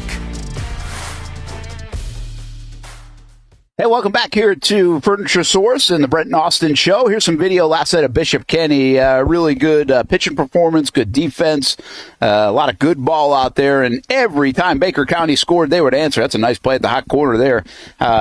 2 runs in the 3rd, they answered. 1 run in the 7th, they answered. 1 run in the, I think, 10th it was, they answered. And then they threw a player out at the plate late in the game in the 11th inning. And they would score on a pass ball wild pitch, probably more wild pitch, in the bottom of the 11th inning to win and walk it off. They will play again next on Saturday in the regional semifinals. Bishop Kenny trying to make another run. Really a nice year for the Crusaders. They made a run in the Final Four last year, lost a good amount of players, and here they are right back in the thick of things once again. Very good, proud program there at Bishop Kenny, one of the cool places to watch a game, one of the top facilities, not just in the area, but in the state of Florida. Brent Martineau Austen Lane back at it here on a Thursday, chilling out on the recliners at Furniture Source. This is a great spot to do a show. I mean, this is about as chilled out as you can get. Yeah. I mean, you got the food court, Brent. Obviously, you have comfortable recliners. Just don't hit the heat button because your butt gets a little toasty, especially, the weather these days. But yeah, it's a cool place to be. You get like modern furniture and like it's the latest and greatest when they've got the lightning cable cord. Yeah, not just the USB, it's a USB, but and a lightning cable. No, for sure, man. Which is pretty good. Yeah. So, here's the deal with Furniture Source, too. We were just talking to Will, and I mentioned this earlier, but if you missed it and you're on the market for furniture and come by, obviously you got Blanding Boulevard right here in the Avenues Mall Town Center, which we'll be doing a show from the Town Center location in a couple of weeks. But they've got a Mother's Day sale going on, which could be very advantageous to you, buying something from a small piece of furniture to a big piece of furniture. There's no real price tag on it. If you purchase something, you get your name put in, drawing for a $5,000 home makeover, which is pretty cool. And that will be pulled next week, but it runs through this weekend in terms of entering that. And then we're just talking about Memorial Day. Got some big-time sales coming up, including 50% off their clearance stuff. Also, 20% off anything in the store. Special 36-month 0% financing. And they're giving away a cruise with anything purchased $1,500 or more. You get in to win a 5-day, 4-night cruise. So a lot going on here at Furniture Source. So if you're in the market to upgrade some things or need some new things, from coffee tables to dining room tables to recliners to beds, they got it all right here at Furniture Source. Brent Martineau Austen Lane. That's a breaking news, Brent. Turns out this recliner here also has a massage feature, which I am taking now full advantage of. A little disappointed that I didn't know this for the first 2 hours and 30 minutes of the show, but we rebounded. We're back, and I am getting a nice little deep tissue massage right now as we speak. I thought that was the heat thing. Well, there's a heat thing and there's a massage thing. No, I got it going now, too. Yeah, good for you, man. This show's over. Go and treat yourself. Do you think Kim can handle the rest of this show? Kim, you got it. Let's talk about Bryce Harper and the Phillies some more. We got it. I mean, can we Yeah, it was a rough game last night, wasn't it? Toronto Blue Jays came to play out of nowhere. Are you paying attention to the Blue Jays and Phillies like you knew the score of that game? Well, yeah, I mean, I work on a sports show. You know, I got to follow sports, bro. So do I, but I don't know who won last night. Man. Yeah. I know Bishop Kenny beat Baker County in 11 innings. You know what else I know I was going to say about yesterday? What's up? I got game tonight, softball game tonight, baseball game tomorrow. We're so happy to still be playing. It's so much fun. But last night was so enjoyable. It was about as enjoyable as sitting here getting a lumbar massage right here during the show because I didn't have any emotions tied to yesterday's game. Yeah. I was not stressed. An 11-inning game, it's so weird to watch a high school game that way coming off this last couple of weeks and really the whole season. Tonight will not be that kind of enjoyable for this guy. Stressful. It's going to be very stressful. Yeah. The best thing that could happen tonight is Creekside gets 1, 2, 3 in the top of the first, and then scores like 8 runs in the bottom of the first, and we can just kind of have a fun rest of the day. For Frank Thomas and Doug Flutie, eat your heart out because Brent doesn't need eugenics tonight, man. He's already in the mood. He's already in the zone for these games. We're already ready to go. Let's go. Eric Armstead does this podcast. We got to get him on. He's a podcaster. Maybe he won't come on. He's a competitor, I guess. Yeah. Everybody's a competitor in the podcast world. But he had Josh Allen on. Sure. And those guys were talking about, what went wrong last year and some other things. There's 2 big topics that came up. I haven't heard the podcast yet. Are we getting an alignment breakdown? I don't think we got an alignment breakdown. We got a trust breakdown. Is there an alignment of trust breakdown? I can't laugh too loud in this store, but yeah. Maybe. Yeah. Let's hear what Josh Allen had to say on Eric Armstead's podcast about the stopping of trust that maybe took place at some point last year. Man, I to be honest with you, brother, these are things that we, as a leadership group, need to still figure out. I can't hear last year, I wasn't a captain, so I was really doing my thing outside, but still involved because I am an involved player. So this is something that I'm starting to move back into. So just to know what those guys were thinking day to day or what they believe. But in my mind, man, I just think it was, I don't know, man. Multiple just cameras. That we can win every game. We had the talent to compete against any and everybody. But just figuring out how, I don't know, because I can't make an excuse of why we lost, but that I know that feeling that we went through, and it was very, trust. I think we lost a lot of trust between each other, and so I think that's one thing that we need to focus on this year. That togetherness. Yes, sir.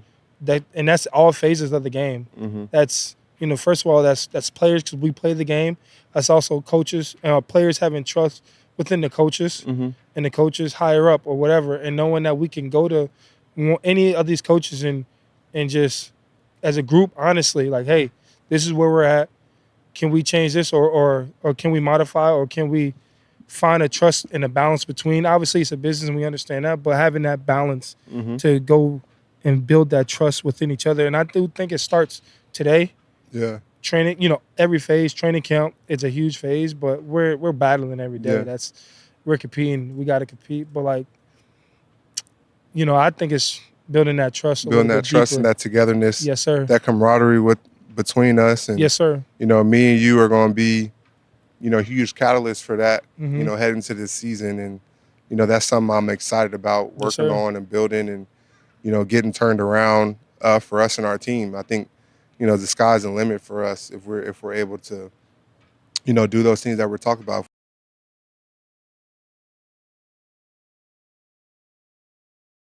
All right. I was wondering how long that was going to be because we think you could all hear that, but... Can we get some clarification in the comments, please, everybody? Hey, Kim, jump in here. What did you hear? How was it? Was it a good comment? That was a long comment, by the way. I was like, are we playing the whole podcast here? But thanks to Jason Hamby for getting that sound. Did you hear anything good in there, Kim? Because we didn't hear a thing. Hopefully, I think you said everybody else did, but we just couldn't hear it. They heard it. Cool. Yeah, so that's good. I mean, Yeah, we couldn't hear anything, but I assume, like, once again, I'm just kind of reading the lips and everything. Some of it. Oh, you've seen? Okay, I haven't seen any of it yet. I'm sorry, Eric. I know. Sorry, Eric. I'll get to that as soon as possible. Good sir. But I was kind of reading the lips a little bit, and it looked like at one point Eric was saying, "So what happened last year?" And then Josh Allen was like, "Well, I asked Mike Caldwell, am I in a 9 technique here and a 7 in alignment?" And Mike Caldwell told me, "Well, I'm Mike Caldwell. We don't do that here." And then that's all I gathered from that. So I'm not sure what what else went on, but something with 9 technique, 7 technique, and where do you align? Josh Allen obviously pretty frustrated, obviously, with Mike Caldwell, it seems like. But obviously the Jags weren't aligned potentially in their locker room. Yeah. Like, this is such a wild thing to hear. Overall, obviously, there's a little bit of a lack of trust that starts forming when the rope starts breaking, right? Like, there's this old saying, like, hold the rope. Right. And when that adversity hits and you got to all still be pulling in the same direction. Right. I mean, people have heard that stuff before. And what this kind of reminds me of is, okay, people started to splintering off there. I think the best example, and I don't want to just name him, okay, but I'm going to do it anyway. I really enjoyed Rayshon Jenkins as a player in Jacksonville. I think there were some low moments early on. I think they got some high moments. He has some of the great moments in Jaguars history based on that 2022 season alone, by the way. And then I thought he was like a leader of the team, a guy that would always bring it, a guy that would build upon the year prior. And I think at times he did. Or when this defense was playing well in the first 8 to 10 to 12 games of the year, it looked like he was a big part of that too. Yeah. But down the stretch of the season, I can't figure out why he didn't play that well. And he looked almost disinterested. And at the end of it against Tennessee, he really did. Like, he really just didn't look like the same guy to me. And I'm not questioning effort and everything else. I don't want to do that. But you can tell when a guy is, like, locked in, and when you can tell when a guy, like, is a little bit lost and looking for answers. Mm-hmm. And I don't know why that happens. Like, I really don't. I mean, is that like a little bit of a microcosm of what happened potentially on that defense? Not all 11 guys, but 1 or 2 of those guys start doing that and can't find their way and are, like, kind of reaching and trying to chase it. Mm-hmm. More than just go get it and deliver it and do. By that time, you'd think in this defense, seasoned 25, more than that, 35 games in, you like know it by the back of your hand. You're playing for a playoff spot. Like, what else do you want as a player than to be put in that situation where everything is on the line? The year prior, when everything was on the line, this defense, this team, guys like Rayshon Jenkins answered the bell in a way that have happened few times in the history of this organization, really. Yeah. Yet a year later, when put in a similar situation, in dire needs of a win, it's like they didn't answer the bell, some of them. No, for sure. And to me, this is where Mike Caldwell comes into play a little bit. Because, like, we had seen the good, right? We saw the good Rayshon Jenkins. We know what he brought to the table. We know the energy that he brought, kind of having that dog in him and everything. And at the time when he was succeeding, it was contagious. And a lot of his teammates, I felt like, gravitated towards that. And then, like you mentioned, Brent, for no rhyme or reason, it went the opposite way. And all of a sudden, it's like, dude, what are you doing? Why are you lying? So when you talk about that, like, to me, this does fall on Mike Caldwell. And once again, I didn't hear any of the podcast, but I assume, and obviously I don't think Josh Allen's the type of guy to throw his coach or his former coach underneath the bus. But when you start failing to reach expectations, people start pointing fingers. Yeah. It starts to snowball. Maybe it's like, well, the offense is doing this, and all of a sudden it goes to, the secondary's that. So, like, tale as old as time in the NFL, man. Of course, and it's a tale as old as time in any kind of business where you're not succeeding, where people want to point the fingers. It's the coordinator's job, who's ever responsible for that defense, to say, guys, let's everybody bring it in here. Let's get it all on the table and let's work through this. Like, that's what a great coach can do. It's easy when you have a bunch of Josh Allens and Trayvon Walkers to be like, yeah, just go play football. You guys are good. I'm just going to sit here and keep getting my money. We're all fine. No, like, the true test of a coach is when it's not going your way, when you aren't reaching expectations of how do you respond to that. And we saw it with this defense. And it circles back to really, to me, that Cincinnati game was really the telling sign where it all went downhill from there, set aside for the Carolina Panthers. Give yourself a pat on the back. You beat Bryce Young and a bunch of nobodies. But besides that, didn't really go too well. It's telling how you couldn't figure it out. You didn't have the answers, and you didn't really have the leadership, I think, from the coaching position. So I do put that on Mike Caldwell in terms of, man, when it went wrong quick. and there's no solution for it. Yeah. By the way, I think Mike Caldwell got fired for those last 6 games. I really, in a nutshell, well, there's 2 instances to me where he got fired from. The Cincinnati game to the Bucks game. A very similar game plan where if they had played for another 8 quarters, they still wouldn't have answers. They could not figure out what we all knew going in. They were going to dink and dunk and throw short and not being able to get those guys to sack the quarterback. We knew what the game plan was. They couldn't stop it. It's very few. I continue to say this. I've covered this now for a while. I've covered bad teams in Jacksonville. I've covered pretty good teams in Jacksonville. I've seen it in other spots. In the NFL, what's pretty wild is people make adjustments. They figure it out. Like there's very few times do you get what the Lions did to the Jags a couple years ago where they don't punt the football. Well, that's basically what Cincinnati and Tampa did to the Jaguars in a month different time with going into that game where you thought it was going to be a pretty similar plan. They had a month to figure it out, and they still didn't figure it out. So that instance to me is such a microcosm of, I'm Doug, like, that is a problem. And that falls on the coordinator and the coaches, in my opinion. Then the other example is just to get up and play for a game that you needed to have against Derrick Henry and the Titans. But see, I don't fault that just on the coach. And I understand what you're saying, but that's got to be on the play. Man, there's a play in that game, that first touchdown, I think, on the near sideline, where there's like 3 guys, and they're falling all over themselves. And I'm not saying falling over themselves, running 125 miles an hour to go make the tackle. They're like getting out of the way to see another guy go make the tackle instead. It's like, that was an issue. That's like in my head. That's etched in my mind. Not even, it wasn't a Derrick Henry, it was Spears. Right? Yeah. He was the one that had the touchdown. Yeah. And I'm like, what the heck was that? What just happened here? They just let an 8-yard play go 30-something yards or 28 yards for a touchdown. And 4 guys had a chance to make a tackle and didn't. That was an issue in that game right away. It's like, oh, boy, I hope they fix this. And then Derrick Henry goes and runs all over him for the most yards all year. Because you can sit there and say, hey, Carolina, you're a bunch of nobodies in Bryce Young. Austin, that Tennessee Titans team wasn't much better. No, I agree with you. But and listen, you can go back and forth. It's the chicken or the egg. You know, it's essentially a snake eating its tail where it's like, who do you blame more? Do you blame the players or the coaching more? I'll say this. I think if you're a Panthers fan this year and you watched your team perform, you knew what it was. Right, like, yeah, regardless of maybe the coaches get let go and everything, but, dude, our players weren't that good. Yeah, right? Like, as a collective. But didn't have enough talent. No, not enough talent. The problem I have with this Jaguars team of last year was the fact that we saw the good. We saw you hold Kansas City to what, 17 points? Or not even? Was 17 points? Yeah, 17, really. You carried the freight in the first 2 months. We saw the good. So when you need to tell me that the last game of the season against the Tennessee Titans, and yeah, I know guys for whatever reason didn't bring their the lunch pails and their hard hats because you got out physicaled by a physical team.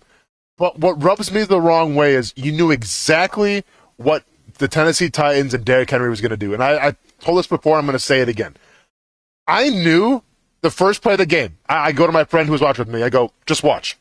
If Derrick Henry gets more than 8 yards his first play of the game's over. I told him that from the first play of the game because I know what they're going to try to do. It's not going to be try to fancy play action. No, it's going to be a Derrick Henry run. And that's what it was. I think Derrick Henry ran for like 12 or 13 yards. You're right, he did. The first play, I'm like, oh, it's over.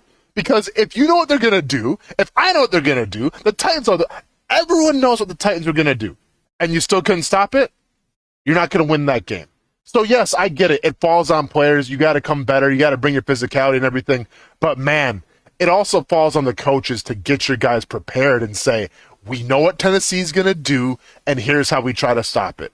And to go into that game and do what you did, to me, that falls on coaching just as much, if not more, than the players out there making the missed tackles, making the bad angles, and making the mental mistakes. Yeah, here's what I wrestle with the most, and I'm kind of saying this on social media right now. It's a very hard thing to eloquently say, but I continue to go back to this team, Austin, last year, and those things that get brought up, the inconsistencies, I would say. Again, I'm not trying to call Rayshon out, but I just think he was a very inconsistent player for them down the stretch of the season, and I'm like, that's one of your hardened veteran guys that was like the soul of your team the year prior. This was a locker room that, to me, had so much connection. The locker room that we applaud, that I did, maybe we all didn't. Maybe I was wrong at applauding it in 22, sticking together, and applauding it early on in 23. These are great, what I think really good guys, chip on their shoulder guys, a lot to play for guys, veterans for the most part, a mature group. Like, these are all the things that I said for 2 years about this locker room and applauded it. And so when people start to tell me, or even Josh in this instance say, yeah, we lost trust with each other, like, it doesn't add up to me. And I'm more on the players than coaches. Like, I'm a big players guy, but I'm just like the players, I think they make the plays. I think they also it's their job to make plays. It's their fault sometimes too. You can't just blame just coaches. I get what Austin's saying. The coaches got to get you there too. And it's part of it. They're the one trying to keep you all connected, motivated. It's a long season. There's a lot on it. Like, it's like you said, it's both parts. But I just can't wrap my head around this locker room, of all locker rooms that I've covered, going astray a little bit, losing their trust a little bit. I thought this group was such a good group. Yeah. I can see why if you got to get Eric Armstead and others that have been there before, they were missing that part. Sure. Fair enough. But that's not the stuff we're talking about. We're talking about guys that couldn't find their way enough to go say, my hair's on fire, we got to go win a game. But see, and here's the thing, Brent. Josh Allen now has earned the right when he says something, I take it for his word. Because I trust him. Oh, I'm not debating. I'm not debating that. No, I know. Not at all. But this is where I'm coming from, though. So he says what he says. So, yeah, I absolutely believe him in terms of, and you see it on the film. Yeah, it looks like they lost trust in each other. Like they weren't all in, if you will. Okay?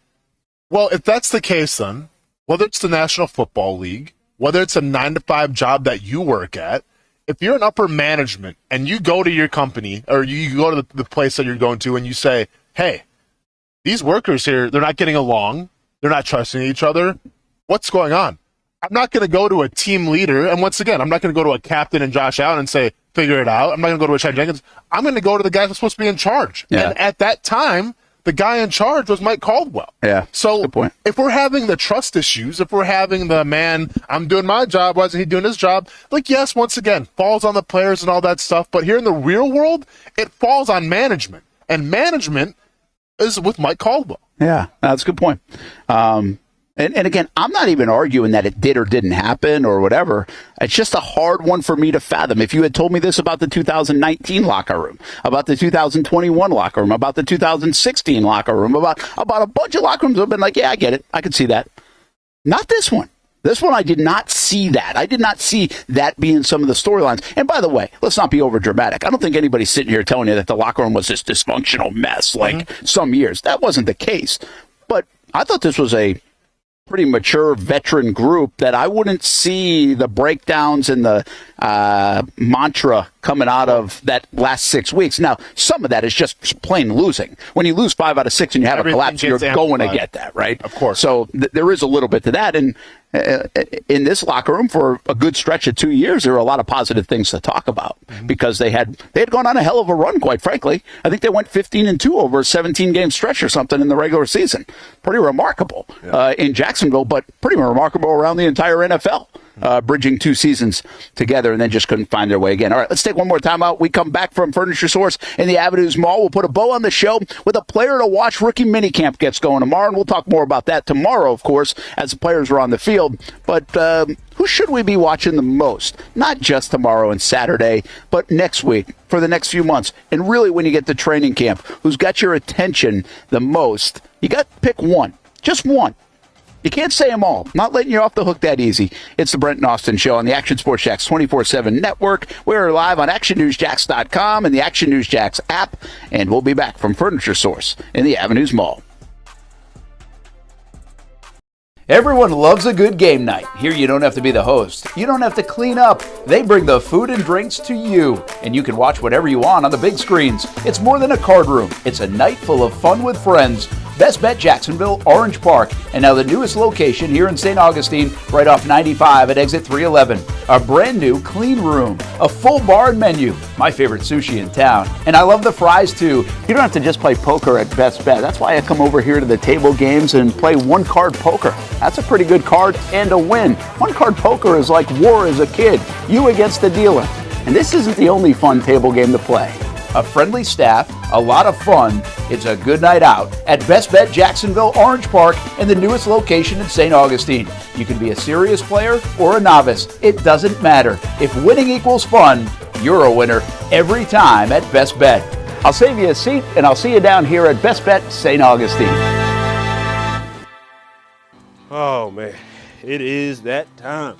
I love being outside, but it is just so hot. Oh my gosh, I cannot be outside. Well, you know, it doesn't have to be. As a matter of fact, I've got the perfect solution for you to be able to stay outdoors and not look like this guy.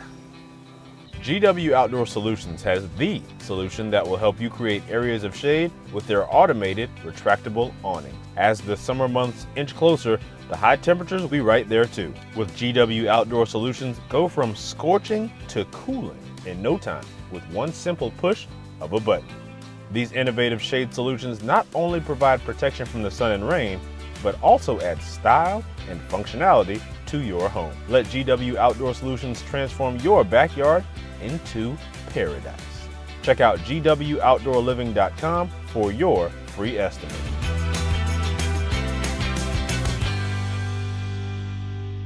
I like to say everybody has a story, and sometimes we are a part of other people's stories. That's the case here at Nimnicht Buick GMC. My family and the Nimnicht family. We've purchased 6 different vehicles from Nimnicht Buick GMC. Maybe you're in the market for a truck. Well, let me tell you about the GMC Sierra. I absolutely love mine. I've had a couple of these. This one's a 2020, but right now on 2024 GMC Sierras here at Nimnicht Buick GMC, there's special financing. A year ago, we purchased a GMC Terrain for the kids. Financing rates as low as 0.9% for eligible buyers on Terrains and no payments for 90 days. Looking for used instead of new? Buy a used car with the Car Bravo program. Nimnicht Buick GMC certifies all makes and models. Let the #1 Buick GMC dealer in Jacksonville take care of you and your family. Come on out and see the showroom, meet the fantastic people, or shop online at nimnichtbuickgmc.com. Nimnicht, your friends in the car business since 1941. GMC, we are professional grade. Thank you for making Action News Jax the best in Jax and Folio's Best of Jax 2023. Best TV station, Best TV newscast, Best TV morning show. Chandler Morgan voted Best TV anchor. The Chief, Mike Burrish, voted Best meteorologist. And Brent Martineau voted Best TV sports anchor. And while you're on the go, Best news website and Best local blog, The Burrish Blog. Thank you for making Action News Jax local coverage you can count on. It's a new logo, new branding, but with Bold City Heating and Air, it's an old school approach. One of the few locally owned and operated air conditioning businesses left in Jacksonville. And with that comes the perks we miss in the big business world. It's every customer counts kind of service, from when these trucks have pulled up to my home over the last couple of years and when they pull into your driveway as well. From communication to pricing to the actual service, everyone at Bold City Heating and Air cares about you. You know who's coming to your house. You know they will be well trained. And they will respect your home. Air conditioning convenience at boldcityac.com. The folks at Bold City Heating and Air also know your AC unit is important and can be a big expense. That's why they have financing to help. No payments, no interest for 12 months on new systems. $50 off any repairs. Stay safe, stay comfortable with Bold City Heating and Air at boldcityac.com. Homegrown in your hometown. Bold City Heating and Air. When you think sports, you think Action Sports Jax, the official station of the Jaguars, on location for every game. But the most experienced team in town doesn't stop there. From high school football to the big events in the area, Action Sports Jax is always on. Now, we take that to a new level. Action Sports Jax 24/7 is around-the-clock coverage of the teams you love and the moments you can't miss. The best local sports in Jacksonville on Action Sports Jax 24/7. Welcome back to the Brent and Austen Show, streaming on the Action Sports Jax 24/7 network. Hey, just a reminder, Jacksonville Armada game, match that is, 7 o'clock, right here on the Action Sports Jacks 24/7 streaming network. This will be the first time. This is pretty cool stuff. ActionNewsJacks.com, the Action News Jacks app. That's how you will find that game. Not on social media. You find that on the Action News Jacks app, ActionNewsJacks.com. We'll actually replay it there as well on Sunday, too, if you can't catch it on Saturday evening. The Armada matches this summer on the Action Sports Jacks 24/7 network. Brent Martineau Austen Lane, back at Furniture Source and Avenues Mall. You know what's really cool about this recliner? You know, sometimes like you get those massage chairs and like after a couple minutes they go off. This one has not gone off. It just keeps. I've been getting massaged now for the last like 20 minutes. Yeah, for sure. And I might not leave. We're working overtime over here, Brent. We might be here till 2. Without a doubt. Hopefully they don't mind. No, you're fine, man. About 5 o'clock tonight, they'll be like, why is that guy still here? This is a great spot. Furniture Source, by the way, Mother's Day weekend. Come on by. You make a purchase, you get in a drawing for $5,000 home makeover, not just here, but at the Town Center location or Blanding Boulevard location as well. Just stop by. We're in the Avenues Mall right here. We'll be with the show in the Town Center in a couple of weeks, so we'll bounce around a little bit with the different locations. All right, rookie minicamp tomorrow. One player to watch for you, you know, and again, I want to put this in context. I don't really care what he does tomorrow. I'm talking about like, as they get acclimated. If we take from now until June or even at the start of camp, give me one guy that you really have your eyes on for the Jags in the draft class. Oh, okay, because I was thinking Jarvis Landry, but I got you better than a draft class.